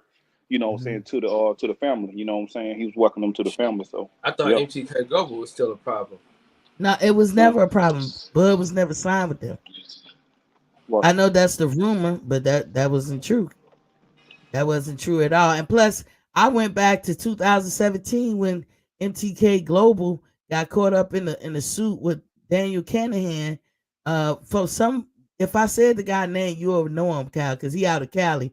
But he sued Daniel and them because he felt like that they was trying to strip him of his fighters. You know better than me on this one, Kyle. When they signed with somebody, not Golden Boy, it was some old school trainer. If I said his name, you would know it. I can't remember. Freddie Roach. Did a show? Nope. There's some Latino guy, and he was like, "You took some of my fighters," and then he brought both of them to court. And this is no. I did a show. I'm gonna have to look it up, but they were there, and both of them in 2017. I'm talking about MTK and Daniel was like, "We don't got nothing to do with each other. We are not affiliated. We blah blah blah." I mean, they emphatically put that shit up before the court. And they was like, "We don't got nothing." No, that what they claim. And then they went on to show how they're not linked together and this, that, and other for over the next 5 years. But you see what MTK did? They had to close down shop, like most of their businesses.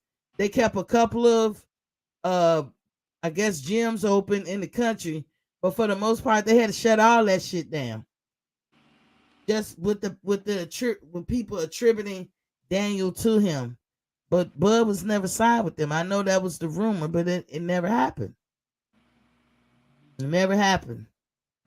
But we know who he signed with now. And again, you can look that. You can Google that shit, Kyle. Shit, why Uh, Fox ain't pick it up to fight? People don't want to believe it. It's just like, do we know No, I'm saying, that but why Fox didn't pick the fight up though? Fox?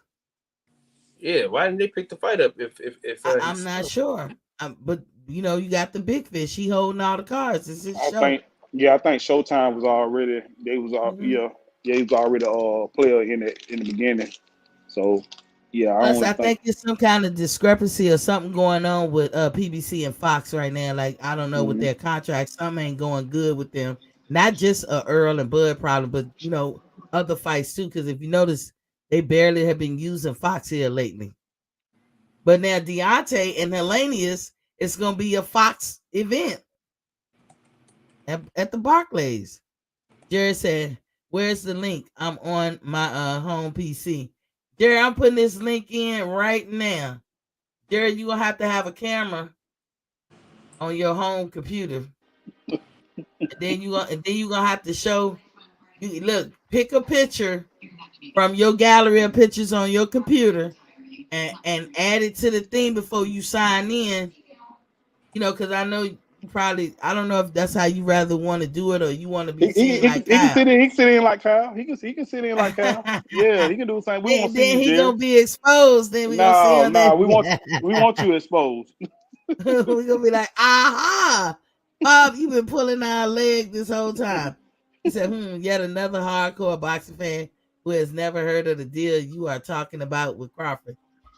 Man, he's so full of shit, Kyle. Are you seeing anything? I know Kyle over there looking right now. You see something, don't you, Kyle? I'm trying to set these interviews up. Yeah. Man, Bob Aaron be tripping. Well, look, you ain't say that when Extra told you yesterday. I'm reading it. I'm reading it, Jerry. Where was that? Yet another. Wait, how you say it? Yet another. Yeah, I Jerry read. said, Go ahead, Extra." No, I read it to him. That's what I'm saying. When you called it out, I read it to him. Jerry want to put it out there to be his narrative. You know what I'm saying? Whatever fits Jerry's narrative, that's what he gonna push. And we already seen that. That's why I'm telling you, Miss T, don't get no gray hair messing with Jerry. Jerry could drive me crazy. I know he's some kin to. Let me tell you, Kyle. Every time, just say something bad about Bob Aaron. Watch Jerry throw the knives at you right quick. Yeah, Kyle, don't say nothing bad about Bob Aaron. You know, that's a You warning. know I love Bob Aaron, man. Oh, now Jared love you now. Jared said, because they do not promote Look, Miss Crawford, T used to period. love Bob Aaron until he broke up with until him and Bud broke up. Oh, come Now, on, now she had Kyle. turned her back on Bob Aaron. Come on, You know Kyle. what? You are something else. Look, I know.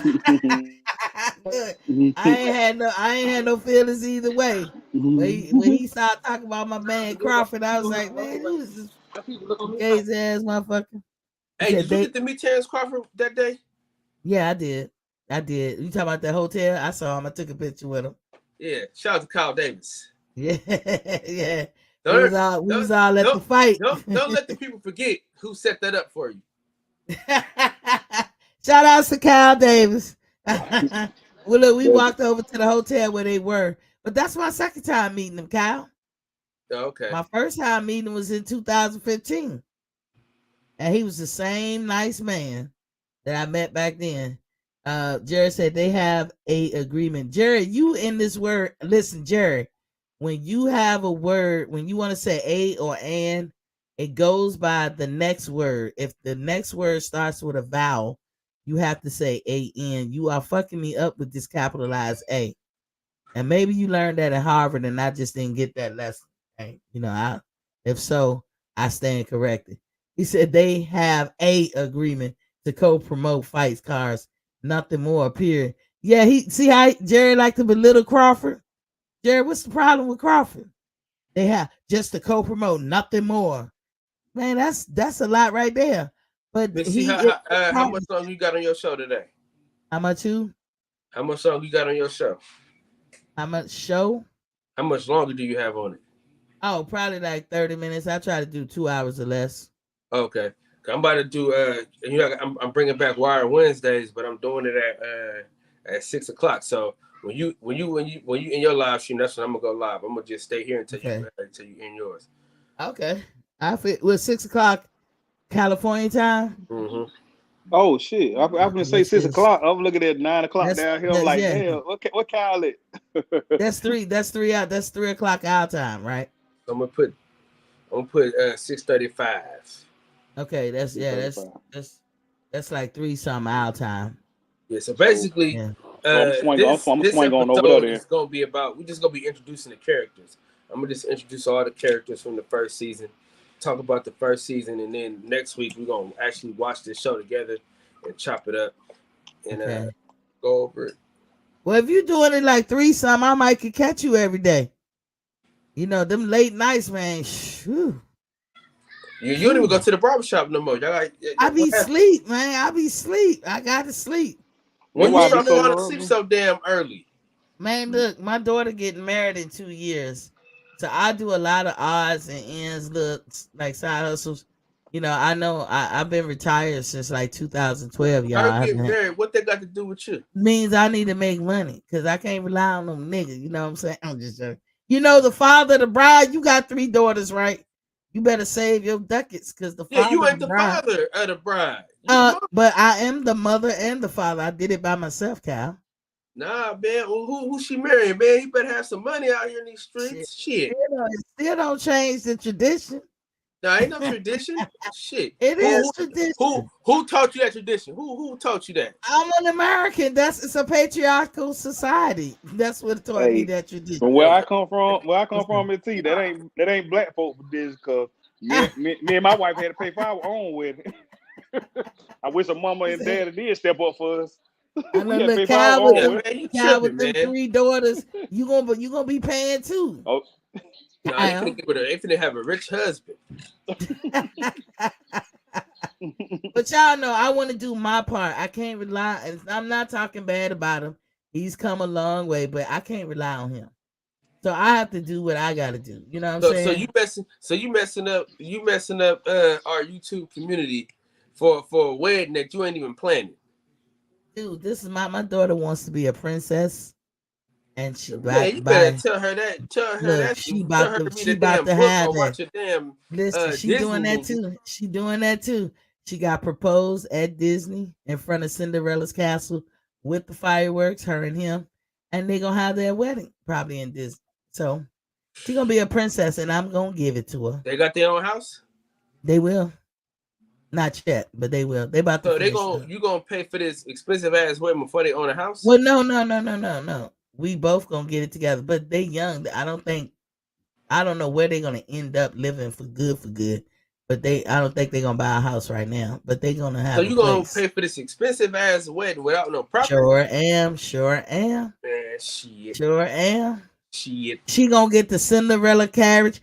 All the ladies in here, y'all know what I'm talking about. Y'all, it's bougie as hell, ladies. The colors, the whole setting, the carriage ride. Shit. I ain't mad at her. Shit. Every little girl should grow up and have that. And I'm gonna give my daughter that. So yeah, I write papers, people. I do a lot of things. But I be trying to get a job too. Well, I've been out of work so long. Damn. You know. Let me finish reading this. He said they have a agreement to co-promote fight cars. Nothing more appeared. So far, they have promoted 0 cars. And Jared, that's a lie right there because they've had fights put on down in Florida already. You just didn't look at it, Jared. A lot of us didn't look at it.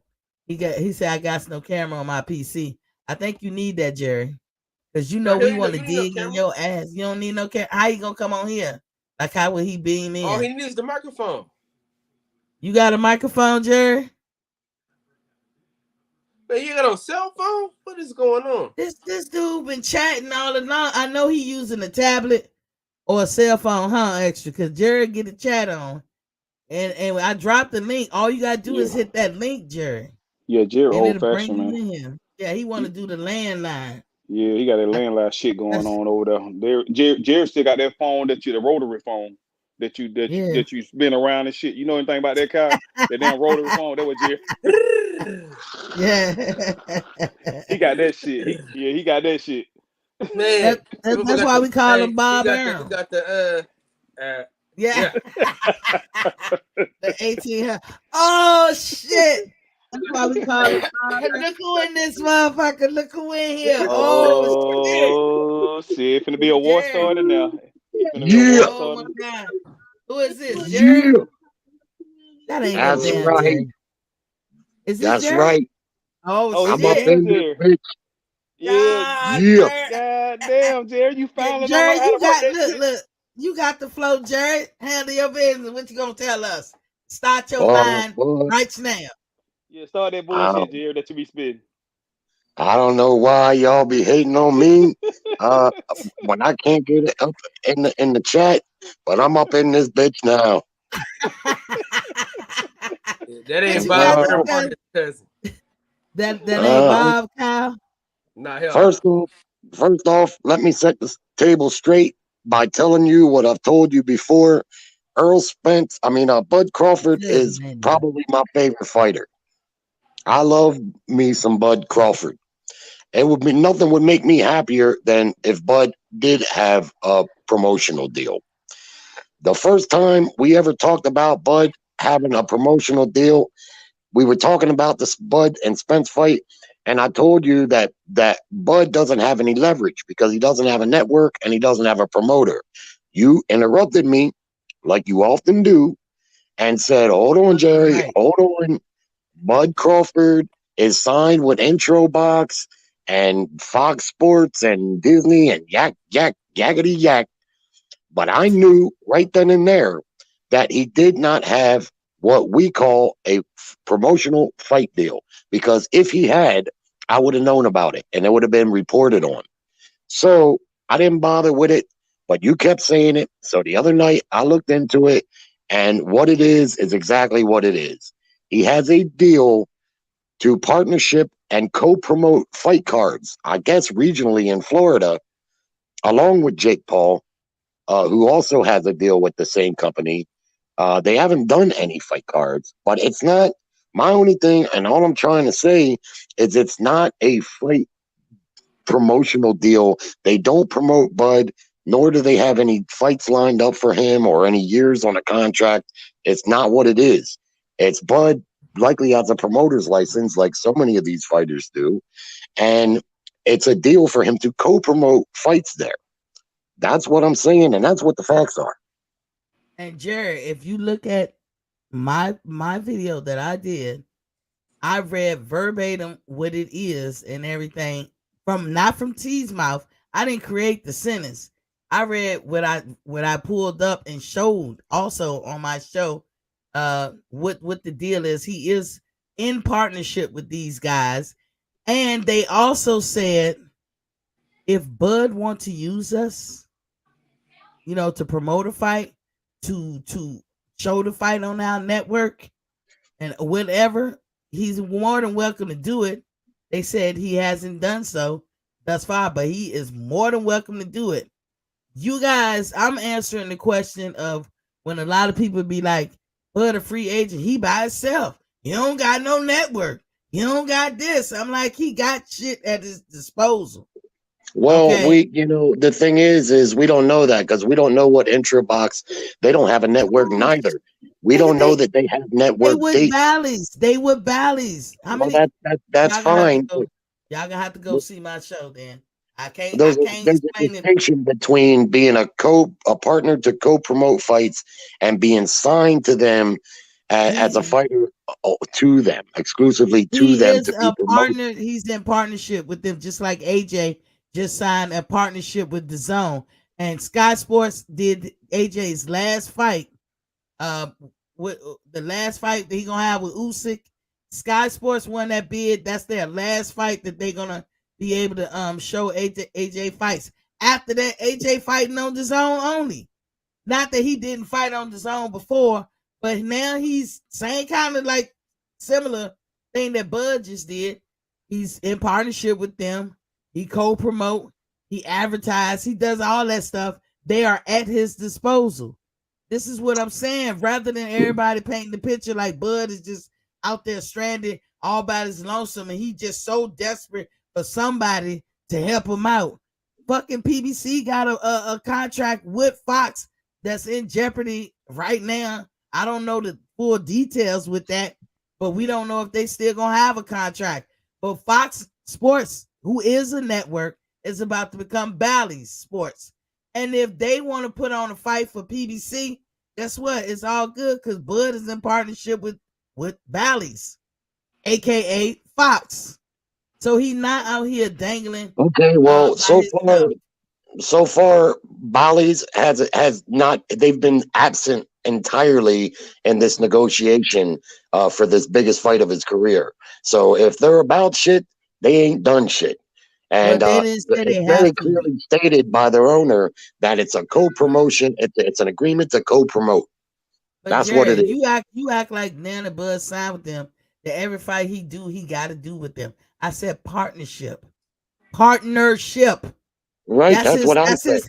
That's what he have at his disposal. It don't mean that Bud can't go and get a fight with the Zone and let Eddie do all that shit or PBC and do it on Showtime. It don't mean that can't never happen. It means that he ain't dolo out this bitch, and that's what I was. And that's why I did that whole show. While everybody's talking about he by himself, he don't got nothing. And I Spence actually think got a that's a better damn. situation. Yeah. I, They were I like say I actually Spence. think. Oh, go ahead. He got a network. That's how they say that extra. Spence got a network. Right. He got Fox and he got Showtime. Well, fuck, Bud got shit too. That was my Okay, whole answer well, for that. all right. Well, I'm done debating that because I feel very confident. I know what I'm saying is factual, and it's a distinction between the two. But to move on to Bob Arum and Terrence Crawford, again, I don't know why. There's not. It's not clear because I told you the other night. I didn't make this shit up. Bob Arum did an interview. I couldn't remember where I had seen the interview. You said I was breaking news and you hadn't heard nothing about it, but somehow you knew that the interview was with Barbershop, which reminded me, yes, it was with I Barbershop. saw the And thumbnail. That's why. okay, cool. If you listened to the interview, then you would have heard exactly what I heard.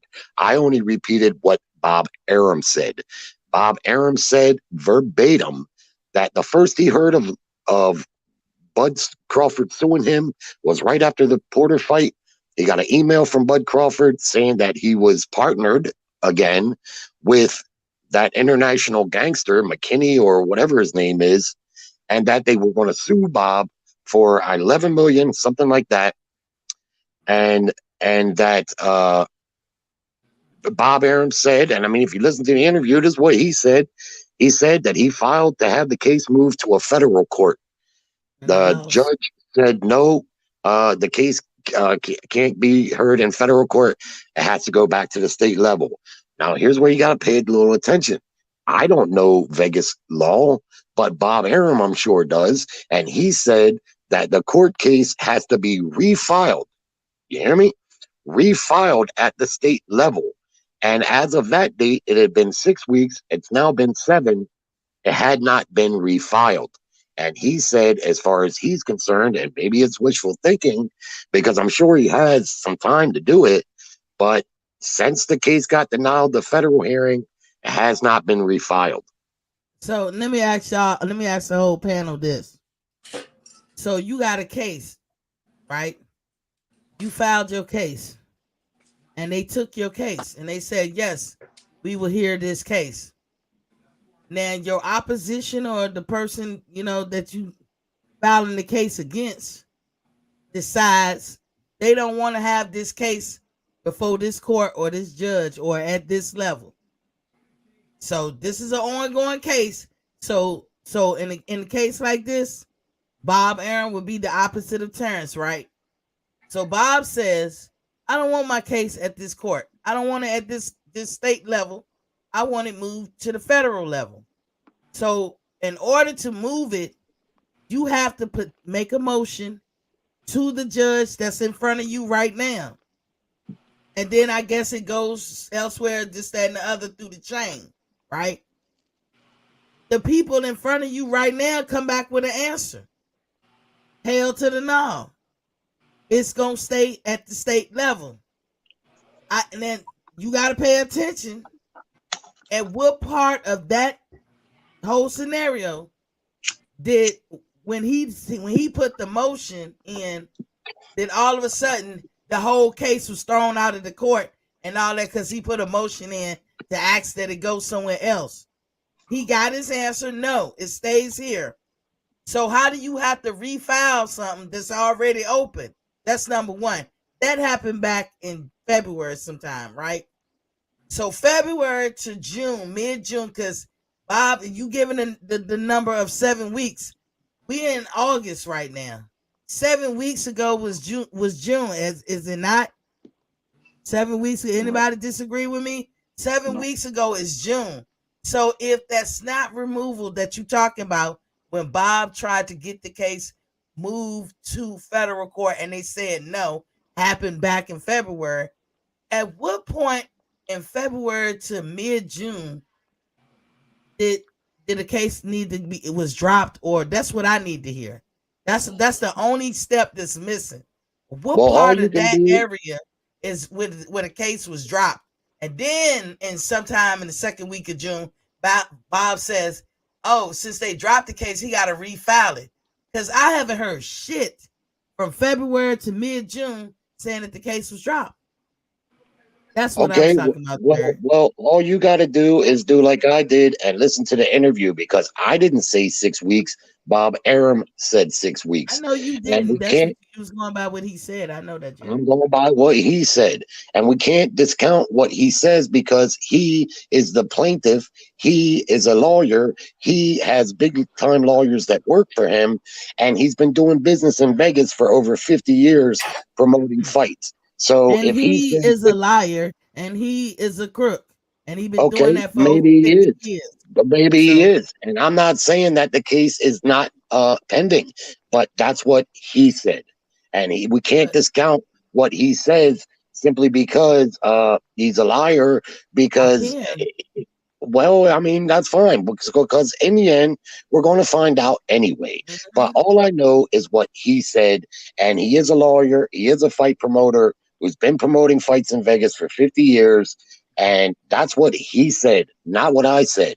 He said, but Jared, 6 weeks. But Jared, we gotta hold you to what you said in the extra. I'm gonna let you get in here. Hold me to what he said. Hold on. I know, Jared. The information you got was from him, but you might can't hear how you present things. Extra, are you still there? Yeah, I'm still here. Can you explain to Jared how he presented that thing when he was like, the case is done, or so, can you tell him? Yeah, it was pretty much cut and dry the way you presented it, Jerry. The way you presented it, like it was done, like it was the case was. Well, done. Because I was typing, I really couldn't get in there to tell you like I'm telling you now. Okay, Jared. But I'm telling you, now what I did mention there too. It was an interview that he did. It's what he said, not what I said. So yeah, I said Bob says the case is out. I don't know that it is. And yeah, he lies. All promoters lie. He could be lying his ass off about that. But I don't think he's lying. I think he may be wishful thinking. I can't believe that. And we gonna have our opinions about each individual. You give the benefit to Bob, and that's cool. Whereas I won't, and that's cool too. And you went by what he said, but Jared, all I was saying is when I was saying you're a liar, you was presenting that shit as facts. Now, whenever any of us, including me, you guys, if I present something that's facts and I don't come behind with the I don't know, like look what I talked about this Bud and Spence date. It's been all over YouTube, Jared, all over YouTube. And I mean, it's hard to defute it, right? But I keep saying, but you know what I say? I said, now this is all according to Dan Raphael, which that's where I got it from. And then I say, until Spence or Bud said, I kind of won't believe it. But I'm just saying, this is what's put out. So it's a way to talk about something without absolutely calling it a fact. Because if I'm wrong, I'll stand corrected, Jerry. What I was saying was facts is what Bob Arum said. I was saying that's what the facts are, is what he said, and what I'm telling you he said is actually exactly what he said. Now, I can easily believe that the case has to be refiled. Courts do shit like that. I don't know for sure because I don't know Vegas law to know for sure that it would have to be refiled, but I could believe that could be the case. However, it's also probably the case that Crawford probably has a year to do it. I don't know because again, I don't know Vegas law, but usually you have months and months to refile a case. Go and play somewhere. So just because he hasn't filed it in 7 weeks or refiled it doesn't mean that he won't refile it or that time is expired, which is I think the wishful thinking part on Aram's side. But also regarding hold the on. Before you move on, Jerry, can we all agree that you got to dismiss something in order for you to have to refile something? Can we all agree to that? Right. no, we can't speculate on Vegas law if we don't know what it is. I'm talking law in general, Jerry. You I'm can't. talking You Vegas can't. law in You particular, where the can't. But suit is you filed. can't have nothing that's open and then say you got to refile. There, look at you crazy. That's anywhere in the world. It's No, already it's open. not No, anywhere but in I the want to world. See, refile. But it's that's already assumption. open. But I want to That's refile. assumption. That's assumption. You don't know that, and I don't know it either. No, So, what I'm asking, Jerry, open your ears, listen to what I'm saying. Can we all agree that in order to have to refile something, that means it was dismissed? It had to be dismissed because you're not going to refile something that's already open. Can we agree to that, Jerry? no, See, I can't agree to it because I don't know. I don't know Vegas law. I don't know how it works. If the case got did anybody else see what I'm saying? Jerry, It, extra, you explain it to him. Maybe I'm saying it wrong. I don't need any explanation there unless you can quote the laws that are on the books there that's not their procedure. Then what can you tell me? That it Well, I doesn't just make asked sense? you, can you If you tell explain me it? it doesn't make sense, I'd say I agree. It doesn't really make sense.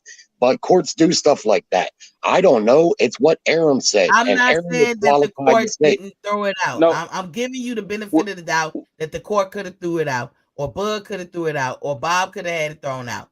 But I'm asking, can we agree in order to refile something, shit got to be thrown out? don't You you gotta can't refile something that's already open. That's all I'm saying. Well, he didn't say that the case was thrown out, so I'm not going to put those words in his mouth. There you have it. I get it, Jerry. You protecting your cousin. I get it. But It that's ain't there got you shit to have do it. with it. It ain't There got you shit to have do it. with religion. There you have it. Because as of February, his answer was no. That court case was still open, and nothing has came out to say that it was closed. So what refiling? I never said that it was closed, and he never said that it was closed. He said that when it got denied for the federal court, it had to be refiled in the state court. Can you grasp that? I No, don't know that. I'm not a lawyer. I don't work in Vegas to know Vegas law. I can grasp it because that tells me that that case was closed in state court, but it was Well, never he closed. never used that word. I know, but Jared, that's what had to happen because it never was closed. So now you're Well, gonna then, open up another case. So now we got two cases open at the state for Terrence Crawford. I mean, let's kick the ballistic. It was never closed. So I do get what you're saying. If he had to refile it, but shit, it was never closed. Who closed it? That never came out. That never came out from Bob. That never came out from Terrence. That never came out in the news, period. That the case was ever closed at the state level. Never came never. out. Right. So we all know that much. So if it was never closed, how do you refile something that's never closed? Because for all we know, when one party petitions for the federal hearing, it could effectively cancel the state one. I don't know that. I don't know that. We I put a know that motion Aaron never. in. I We know put that a Aaron never said that it was closed. He just said that it needs to be refiled well at the state that level. came out though, Jerry. That actually came out, and I read it verbatim from what the information was, some news article or whatever that was public records, that Bob Arum put a motion in for snap removal. It's actually a Yeah, thing, and he got denied. yeah. People put motions in all the time. I could be going to court right now. I'm gonna put a motion in to do this. I'm gonna put a motion in. They'll say nope. That means the case continues. They deny me. Now if they say yes, then we gonna move some shit. But if they say no, case still open. Continue with your regular business. And Well, that's all I was saying, not Jared. according to that Harvard law grad. He says otherwise. So He that's didn't all I got say to that. say. Oh my God.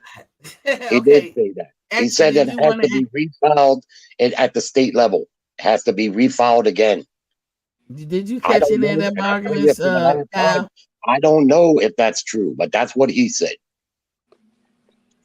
And Regarding Dan Raphael and the Spence Crawford fight, you can't pay no attention to what he says because when he said it, he said sources say, which means that's the same thing we've heard from My all man, kinds of different pundits over the last several months. Lots of people are popping up saying the fight schedule here's fight, and no, it's not credible what he says. I'm not the type to say I gotta wait until they're in the ring, but I gotta wait until there's an official announcement by Showtime. When Showtime makes an official announcement, then we can all feel comfortable that the fight is made. okay, what you gonna say, Kyle? I'm with him, dog. Until they got a date, they got the flyer up, they're telling us the venue and all that. I don't care about that shit, man. But if, like I said in my monologue, I told y'all it's according to Dan Raphael, and I believe it when Team Spence or Bud Crawford said. Extra, do you got something to say about that one too? That's what I'm saying. Until they say something, and until they Yeah. say the fight is signed, sealed, and delivered, I don't even want to talk about the damn thing. Yeah. So I mean, yeah, we all on agreement on that one, Jared. What's the next one? I know this. If the fight's going to happen in November, it's perilously close to it being too late to announce it. You were in the military. You've heard the term logistics. Mm-hmm. There's all kinds of logistics involved in making a fight like this, and they can't wait just a few weeks out like it's some local regional card. They have to announce that fight so they can get the press tour and all the logistics worked out, so the fight can get its promotion. Hopefully, Showtime will do a little series like they sometimes do to help promote it. Um, and so that's why you're hearing lots of people, not just me, but Blue Blood and all kinds of people feeling losing their optimism for the fight. I want to see the fight as bad as y'all or anybody else.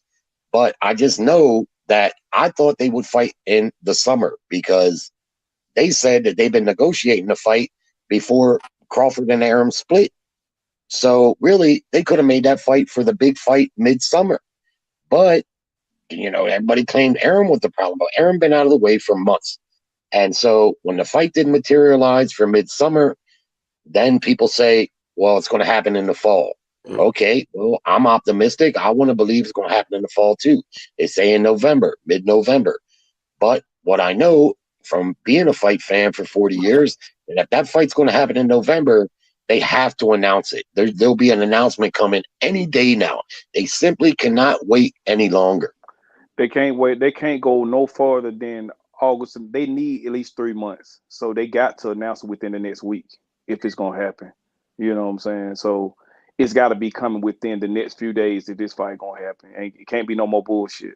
And I'm just That's like I'm really like Cal, and I'm like Mr. Jerry, and to you and you too, T. I think we all feel the same way, man. This shit has just don't been dragging along for so long. We just don't be all our optimism just gone about this fight. You know what I'm saying? Till they actually pretty much get in the ring. It feels like Well, Deontay Wilder, Tyson Fury. You know what I'm saying? Where it's like, come on, man, y'all dragging this shit out. Let's get it going. exactly. Kyle, I was gonna ask you, switching lanes, Mickey Bay versus Tevin Farmer. Can you tell us how we can go see that fight? I know Yeah, you would know. actually, there's a link in in each of their bios where you can go. Matter of fact, let me do this. Let me shout out to Mickey Bay because I need him to win this fight so we can get this post fight interview. And the fight gonna be $29.99, y'all. So it's this Friday. That's this Friday. Yeah. Okay. That's you a gonna watch it, pay-per-view? Jerry? Where's their pay-per-view, Jerry? Nah, hell no, I'm not. No, I'm not paying for it. That's not a marquee matchup that I'm going to pay for. That's what's wrong with boxing right now. No. What's wrong with boxing is nobody's independent. This fight is an independent fight, bro. This something you should really support and get behind because these two dudes are independent, so they doing this everything out of pocket. So I think that it should be commended. That's great. It is Well, I commended can in my behalf. appreciate that. I can appreciate that. But still, I'm not paying for $30 for a fight of that caliber. Just not going to do it. Yeah, it's a good fight though. You think it's not gonna be professionally looking or it's not gonna something like that? Is that what your concerns are? No, if you would have asked me last weekend, would I pay $30 to watch Ortiz fight the guy he fought? I would tell you no. I would not. I've spent thousands and thousands of dollars paying for fights over the years. I already pay for Showtime, DAZN, ESPN Plus, and I will pay for a marquee matchup on pay-per-view. But I just don't consider that a marquee matchup. Oh, just to let y'all know out there, from my understanding, and I could be wrong, Showtime gives a free promotional thing for 30 days, and you can pick the time when you want to do it. From what people be telling me, you can pick the time. I actually did it in May, and I caught some Showtime fights. But I'm gonna tell y'all, quiet as kept. I did that shit. I did the 30-day trial, and then I tried to go in there to cut out the 30-day trial, and I can't do it. It won't let me do it on my thing. And guess what? I still got Showtime, and I don't pay shit. Are you serious? I'm serious as a heart attack. I ain't mad at them, but I ain't gonna tell y'all exactly how that went down unless y'all want to email me at boxingfanstalk@gmail, and I said in the email. But I'm shocked. I be looking for the bill every month. I be like, Well, you know what? You might because I want to. I got the same thing. I got Showtime too, and I was gonna get ready to cancel my shit. You know, I have my 30 days ain't up yet though. Well, I don't have Showtime for boxing. What you said, Jared? No, I was just fixing. Oh yeah, I was fixing to say you might want to. I don't know. Consider because they may try to bill you retroactively. If you got Showtime and you're not being billed for it, I don't know. Yeah, I don't know. I don't think they can do it because I had cable and I just got rid of my cable. The motherfuckers hit me with a bill. I was like, explain this. And they was like, humming. And I said, yeah goodbye. But done. It's a good fight card, though. They got Lorenzo Truck Simpson as a co-main event. Oh, great fighter. That's a good one. They got Mighty Mouse. He fight at 122. Another good fight. Okay. So, so it's some good shit. Okay. Great news starters is in the building with Papa King. Jared, this one for you. He said Jared's a wet blanket with some knowledge. That's all. Salute, Miss T, the panel and the chat. Bay all day. I don't know if I read JoJo Ghost. He said, stop arguing with this man. Common sense ain't all the common. Jared, Jared, friend to the show. That's Bob Arum, y'all. Put some respect on Bob. Ain't that right, Jared? AKA Bob Arum. Ain't that right, Jared?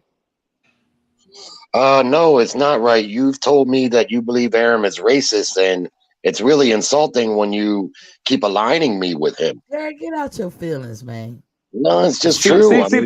She not talking about the racial aspect, Jeff. She's just talking about you. I'm not Bob Arum. I got no more love for Bob Arum than I do Oscar De La Hoya. How about Jerry's? You be Bob's cousin, cause you something. You be repping Bob hard, huh? The only thing I ever told you about Bob Arum is in regards to Terrence's lawsuit, that I don't believe that Bob Arum is racist. That's what I've told you. But Sure. Everybody beyond who that, come on there say, I'm sorry, Jerry. I'm cutting you off. Go ahead. Beyond that, well, beyond that, he's a fight promoter. Fight promotion is a dirty business. Those guys are paid liars. That includes Bob Arum and all fight promoters throughout the history of boxing.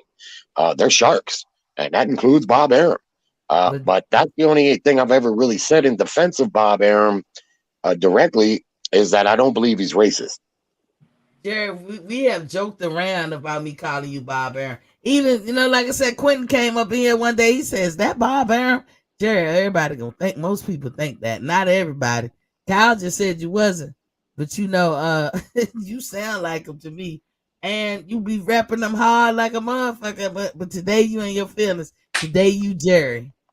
Today you are Jerry. Yeah, Y'all put some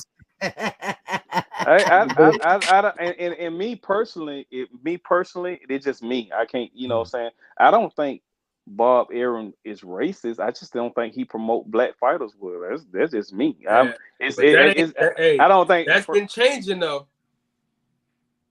Yeah, because he got that suit hanging over his head. It's Christmas he time. promoted I did a he show about promoted that George too. Foreman. Well, he promoted George Foreman pretty good, and Tim Bradley, and Ray Leonard, and several others. And he was a crook all along too. It's Well, they're like all Don crooks. King. They're That all don't crooks. Yeah, but I mean, it doesn't give him a solid. That's what they are, Don King included, Well, it doesn't make him a racist either, though. No, You he's a see, racist because he had an MBF policy. no, he doesn't. You go on a campaign and prove that didn't happen. No. Kyle, did that not happen? I mean, but that's just to protect the dollar, though. They ain't got nothing to do with Kyle, did he have an MBF policy? Yeah, but they ain't got nothing to do with race. They got something to do with the dollar. They got everything to do with race, Kyle. Come on. If How that don't got nothing to do with no race? It's about black fighters. You're okay, discriminating. You're ostracizing them. Hey, handsome. if he had a no black fighters policy, why did he just sign Devin Haney? He's saving face. He's saving face, Saving Jared. face. He's saving face. Okay. Close the door.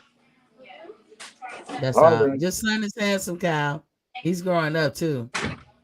Yeah, man. He think he can box. He's gonna whoop your ass in a couple of years. That's a nice boxing. That's a nice boxing. Video of Marvin getting his daddy. You said what? I said I'm gonna show him that video of Marvin getting his daddy. Oh shit. Hey, I like that that boxing room you're sitting there in. Oh, man, appreciate it, man. Thanks a lot. It ain't done, man. I ain't even nowhere near done. I got a similar spot in my house. I got some gloves signed by Ray Leonard, different posters. Back before I've been watching boxing a long time, so I remember when there was no online media to discuss boxing. We was reading Ring Magazine, KO Magazine, looking for newspaper articles. And man, it wasn't nothing like it is today, where like it is with this YouTube, with the podcast, and all the content creators and all the websites constantly reporting on boxing news. I was following boxing media back when it was 10% of what it is today. Yeah, it probably wouldn't even computers when you wouldn't even computers when you watching boxing. That's cool, extra. That would be me. I know Jared I'm in his messing with feelings Jared. today. Hold on, extra. I'm head out, man. I'm messing with you. I got you, Kyle. Thank you for dropping through. How old are you, extra? I'm gonna swing over there, Kyle. Man, make sure you head over to the boxing session tonight, man. Yeah, y'all head over to the boxing section. What time? Well, you Eastern Standard Time? Yeah. It's 9:44 here. So it's gonna be 12. 12 1-ish. Ooh, I'm gonna try, bro. I'm gonna try to stay up. Let me try to stay up. Man, go drink Red Bull, man, and stay okay. What time do you get up in the morning? I get up at 5 o'clock. Ooh, so 5 o'clock. That's 2 a.m. my time. We'll still be up, man. So pull up. Okay, all right, bet. Okay, All right. gotcha. Peace. All right. Jerry, you pull up too. Hey, I'm not, Jerry, I just turned 45, Mr. Jerry. oh, well, We you're not that much younger than me. I'm 53. Jerry Oh, could have okay, babysit. okay, Yeah, I'm 50. okay, I'm 50 extra. okay, That's why I was okay. laughing. Yeah, I was messing with you though, Mr. Jerry. I Yeah, don't get yeah. on me. I was just having fun Jerry, with you know if we ain't like you would be on the show. You know that. you. Yeah, I'm just I having know, fun with I know, Mhm. I gotta I'm cut you. I'm just saying, I like to make myself clear about things, and I really don't like to be aligned with someone that you think is racist. Jerry, It, but Jerry, in a but I'm gonna backhanded tell you, way. I have to say this, Jerry. There's levels of racism. There really No, I are, don't and agree there with that. and I know none of it's good, but you got your people. There's a group of racist people that I can never be around, and there's groups of racist people I could be around. And so I'm not saying that you racist. Why I call you Bob is you sound like him. You also rep him. So everybody hear me saying this. He reps him hard. So either he Bob or he his cousin or something. You know, we'll never know. But I mean, we have to go by what Jerry say. But that's why we call you Bob Arum or whatever. Ain't nobody calling you racist, Jerry. Don't get in your feelings tonight. All of us can have moments where we can get in our feelings. Y'all can call me on mine, Miss T. Don't get in your feelings. Extra, don't get in your feelings. Tonight, you. Right. Jerry, I'm going to tell you, don't get in yours.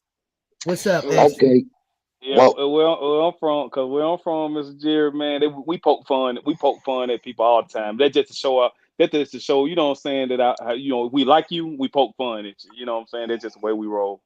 You Mm-hmm. know, it's no. And now, because where I'm from, Mr. Jerry, man, we poke fun.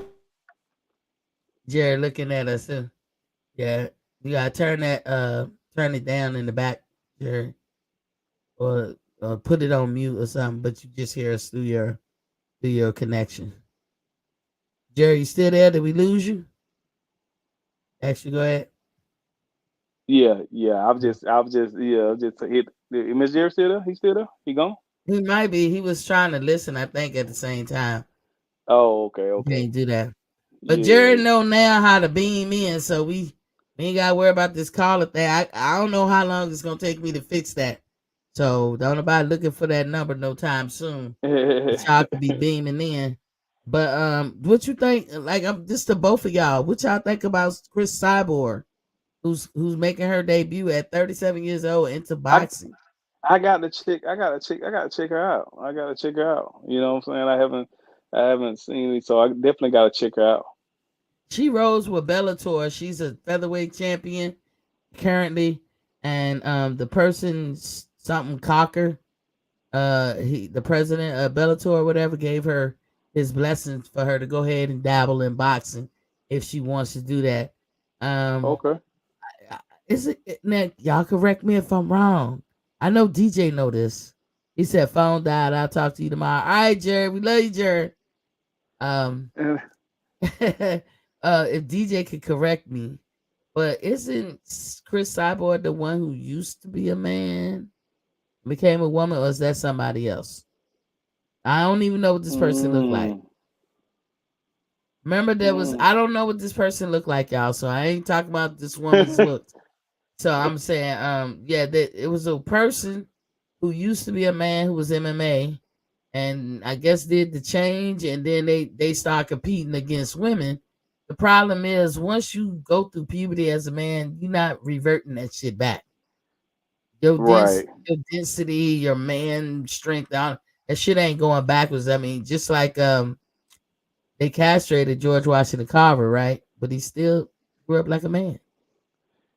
My, You know, I certain got. things ain't gonna change. Oh shit! I got. My shit might be getting ready to die too, Mitty. I got 10% on Uh, my damn. I'm just not looking at it. I'm yeah, like, damn, yeah. But I haven't heard. You said she used to be a man. yeah. It was a woman. I need It's I need a look it's I a need to look that up. I need to look that up. it's a MMA fighter that used to be a man that Okay. became a woman and was able to compete in women's MMA fighting or mixed Huh. martial art or whatever. I know I'm gonna look And a that up. lot of people were chiming in. This was years ago when Ronda Rousey was, I guess, new to the game or whatever. This was Right. years ago. And people was like, should they let him do it? And I say no. No, you You can't do no shit compete, like that. Yeah, you yeah, can't you do that. You got to compete be in your born a woman. original. Yeah, yeah. You can't say you was born a man but want to switch to a woman. You think you're gonna compete with? That's just like what I'm saying. I don't agree with a man changing the sex. And I ain't gonna say changing the sex, but I guess you know changing over to a woman or whatever. However Yeah, they go, I don't know how that shit go. But anyway, changing over to a woman, but then want to go in the women's restroom or whatever that shit like that. I guess yeah, that's what they doing. But no, you was born a man, so you got to yeah, compete in the man. You got to compete with the men. You know what I'm saying? So I don't agree with that because you still physically a man, yeah. Your regardless of bones grew, yeah, and then stuck. yeah. Go ahead. I'm sorry. Yeah, no. I'm agreeing with you. I don't think that's right because I don't think it's because you switch your sex and stuff like that. You should be you could go. No, you still physically a man. That's what you was born. So no, I Exactly, exactamundo. And it's like, you know, that's why I brought up George Washington Carver. He still grew a mustache. He still, he was castrated before puberty, like right before puberty man, or something to that that's effect. Which that sounds fucked up. I guess his phone died. But that sounds messed up. I think, even with bathrooms, this is not hard, people. Have a female bathroom, a male bathroom, and a unisex bathroom. Not hard. When you building these new buildings, keep doing that. Put a unisex bathroom up. And people who want to go in there will go in there. Nobody will feel, this, that, and the other. But I don't think if you were born a man, that, because first of all, don't no child need to be going through no changes. So you're gonna go through all them changes before you're old enough to make that type of decision. And I think that's humane to wait, like how they got it set up. You have to seek a therapist. You have to talk. I think more than just a therapist, maybe an actual doctor, a psychiatrist, and you have to talk to them. Like, I don't know, so many years, like I don't know, between 3 to 5 years before you can even do that. You can look up Chaz Boner. She break that shit down. Uh, but he breaks that shit down. But you can't go through that change, that puberty change, and then take some hormone pills. That's all it's pretty much gonna do is lighten your voice up, and then you go ahead and start competing as a woman because you already got the advantage. You can't undo what's done. Once it's done, it's done. You know what I'm saying? And I don't know how y'all feel the other way around, but you don't have a lot of women who turn into a guy and say, "I want to be competing against guys." You're not gonna get no more than what you were. You've been through the change. You know what I'm saying? So yeah, I don't know if that's Chris Cyborg. In my head, that's who that person is. Mind you, I couldn't pick Chris Cyborg out in the lineup. So I'm not looking at a person and said, was that the guy? I'm not saying it like that. I'm going by the name itself. That's why I asked the question. Was Chris Cyborg that person that was the man that became a woman, and but if that's the case now, if that's that person, then that person wants to box now at the age of 37, and the Bellator folks are giving their blessing. So I don't know if DJ, if you still listening, I know you know the answer to this, because again, I'm not talking about what Chris Cyborg looked like because I don't know. I'm associating that name with that situation. That's all. And to end the show, talking about current events, I know a lot of people already spoke on it. Um, with the Brittany Grinder or whatever. Let me tell y'all something. Um, as a human being, I do feel bad that she is about to go through what she go through, because jails overseas uh are better suited to not have repeat offenders. If you understand what I mean. You go to jails in America, people take a chance, be like, so I'm gonna get 3-4 years now. So they take a chance. Kind of like when you was little, when you would get an ass whooping, but you had to go to that party. You be like, I know mama gonna whip my ass, but shit, I'm gonna go to the party anyway. You know, that kind of decision. You wouldn't do that if you had to go to the jails overseas. Especially depending on where you are. If you're in the third world, you can take that and add a bunch of nastiness to the fucking situation. And you know, some people just can't. Like, I know I couldn't survive. You know what I'm saying? It's a lot of Americans in these jails, more than people know about all the time. Y'all got to be careful when you travel overseas. You got to be careful of people trying to befriend you just to put something in your suitcase so you can catch the wrath if it don't work, you know, but you bringing something back illegally. You know, they will trip on food or an animal you trying to do. They don't play with that shit. You know, there's rules and laws and bylaws. Now, I'm gonna say this. I didn't know whether or not she went as a group with Americans or did she go as a group belonging to a overseas basketball team, women's basketball team. And so I had to find that answer out. And then I recently found that out that she was traveling because I keep hearing people say WNBA. But then I was like, was she traveling with the Italy team? I don't know. Or maybe that's the team they were playing in Russia. I don't know. But she traveled with the whole America team. Now, the whole America team got the memo except her. Let me tell y'all what goes down. When you go overseas and you're traveling as a group of Americans, a team, military, whatever, one of the first things that they're going to do for you to help you transition real well is to give you like a brief. They're going to brief you on what to expect and what not to expect so that you don't be shocked, so that the meaning you attributed to it, you understand that that's not what it means here. I'm going to give you an example. When I went to Spain so long ago, back in the 90s, early 90s, and we was in, it was called ICR, and it was, all they did was brief us on Spanish people. And they said, okay, when the farrier comes, you're going to see people dancing, and they didn't call it jigaboos, but I'm just so y'all know, it's like the jigaboo outfits.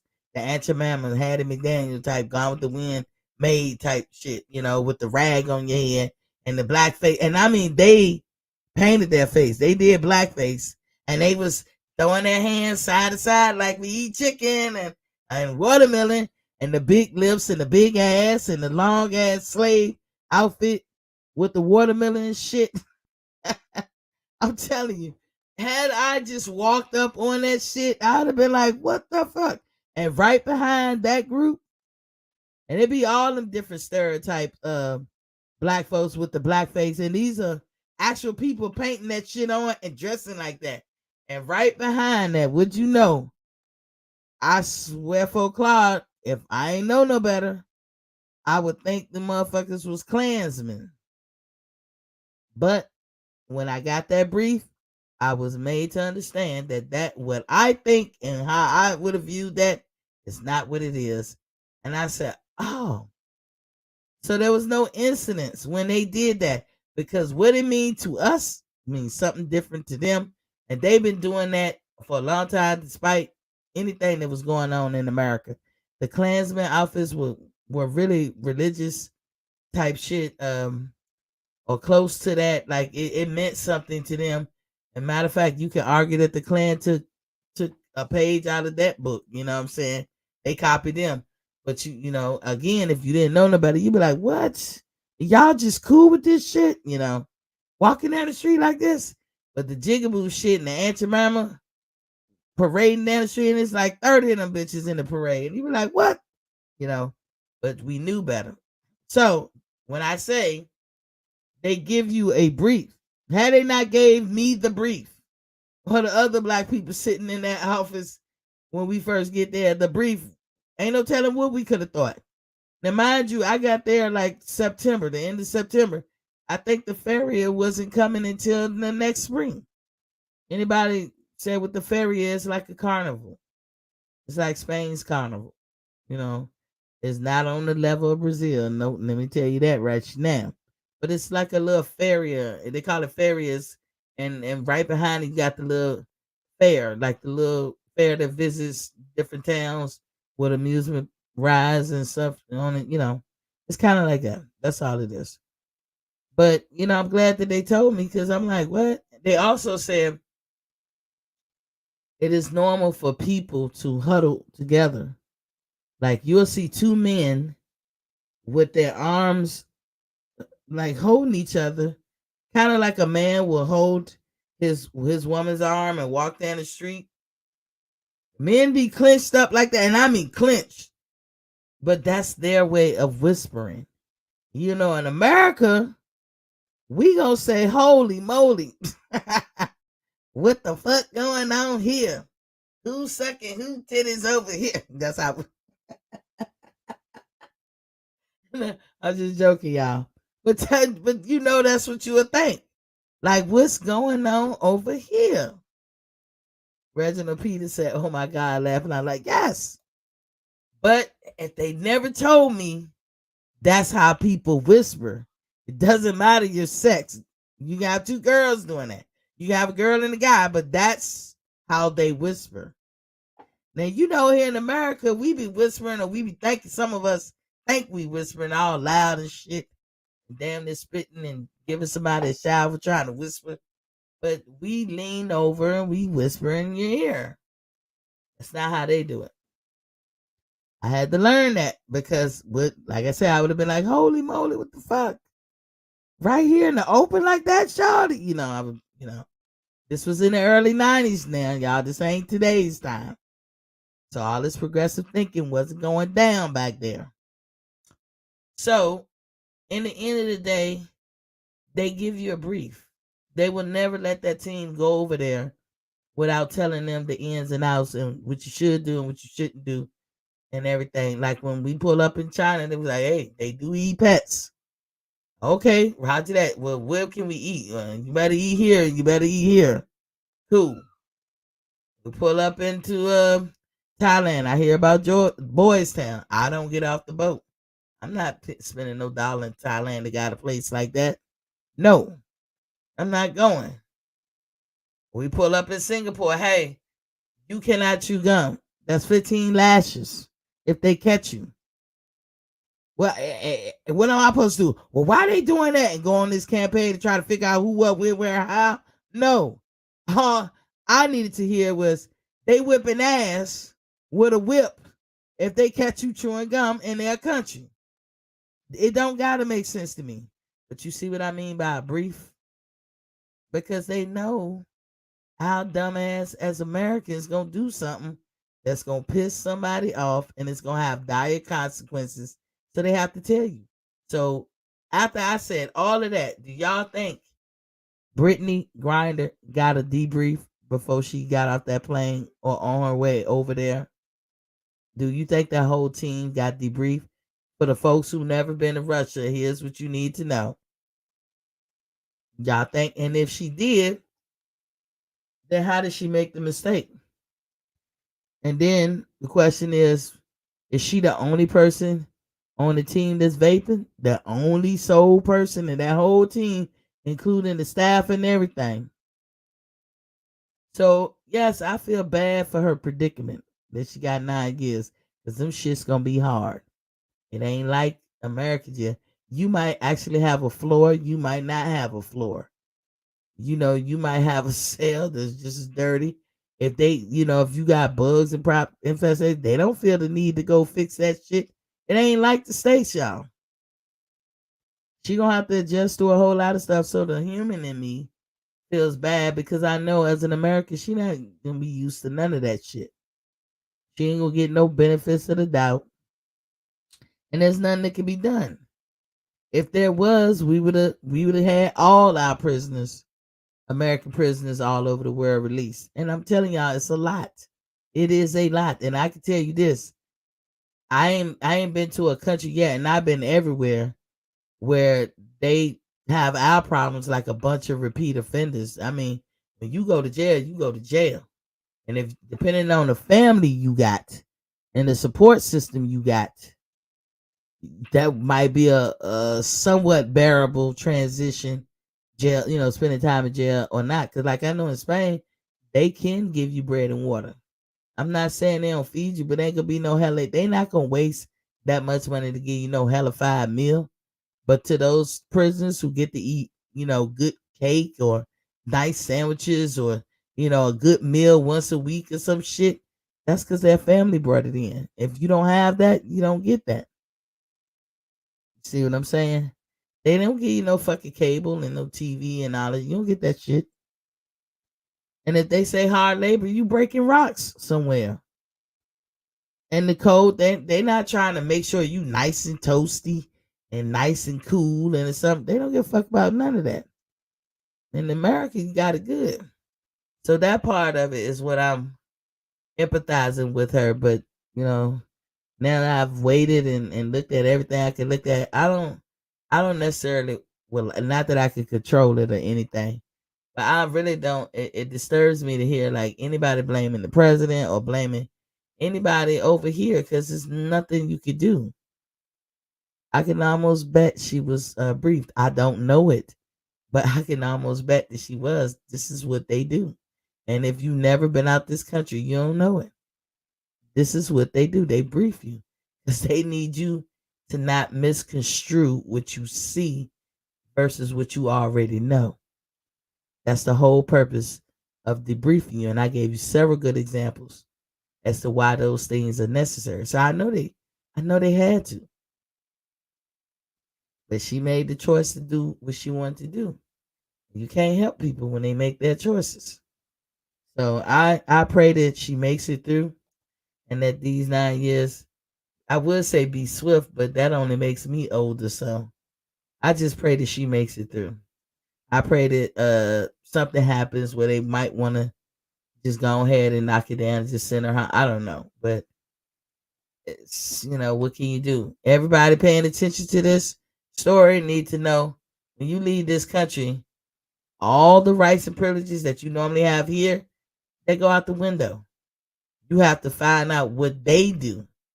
Don't bring American idealism in ways over to wherever you're going. You have to be basing everything on what that country you just entered into, how they get down, and follow that law to the letter.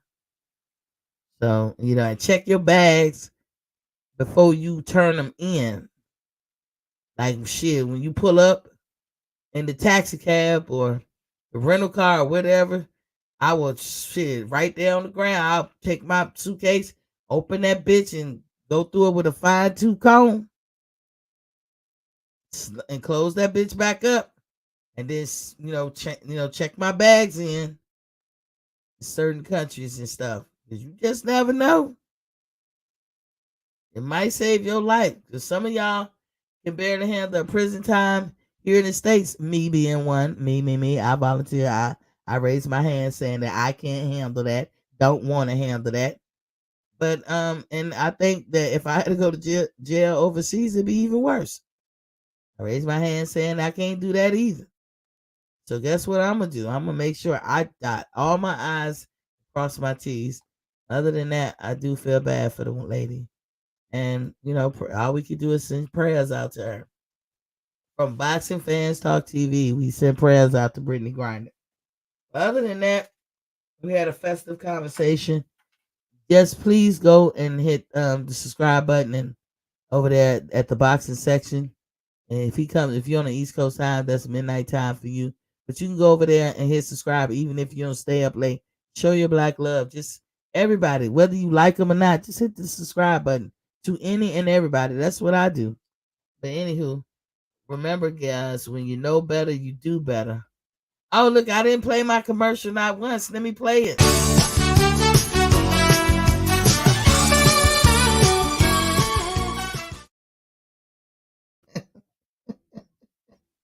I get a kick out of that commercial. I'm gonna have to start playing that thing through the whole fucking show. But when you know better, you do better. I'm actually gonna try to see that fight, Tevin Farmer and Nikki Bay. It is like a privately owned. They did their own thing. You can't always wait for these promoter companies and all that to do something. But if that fight becomes successful, if it looks legitimate and decent, guess what?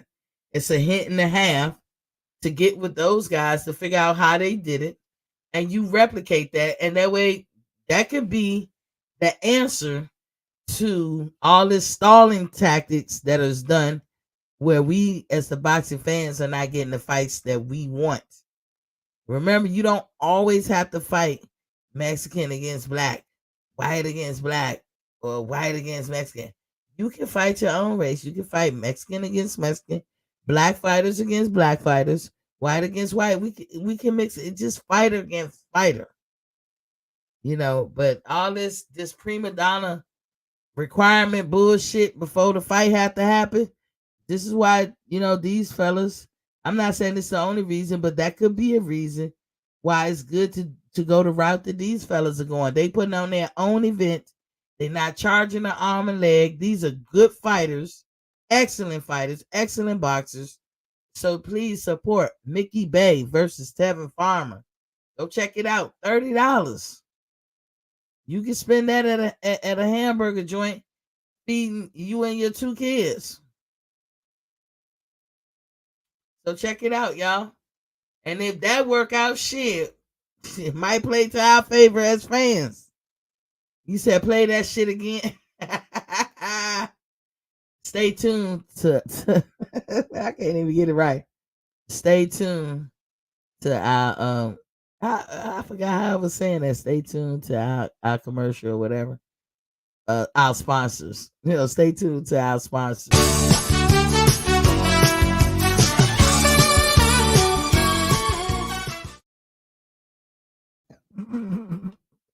A lot of people like, what that say? I can't tell y'all what it say. Y'all gotta catch it.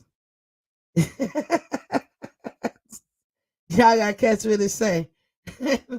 Oh my goodness! But I promise you, I'm gonna start playing. I'm start playing my sponsors commercial, throughout the show, and I keep forgetting, So I got to make sure I log in some good time with the sponsors commercial. But remember, when y'all know better, you do better, and stay tuned for the following sponsors.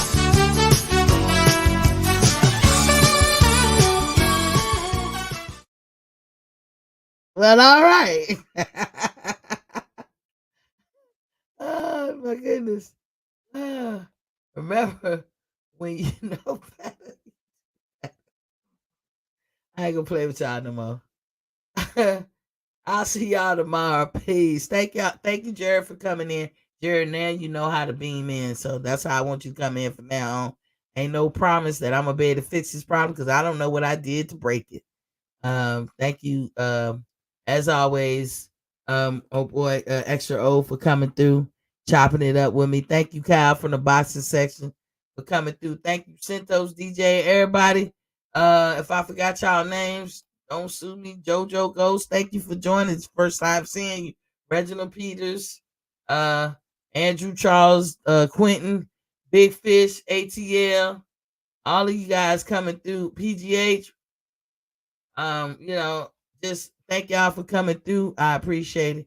And I'll see y'all tomorrow. Peace.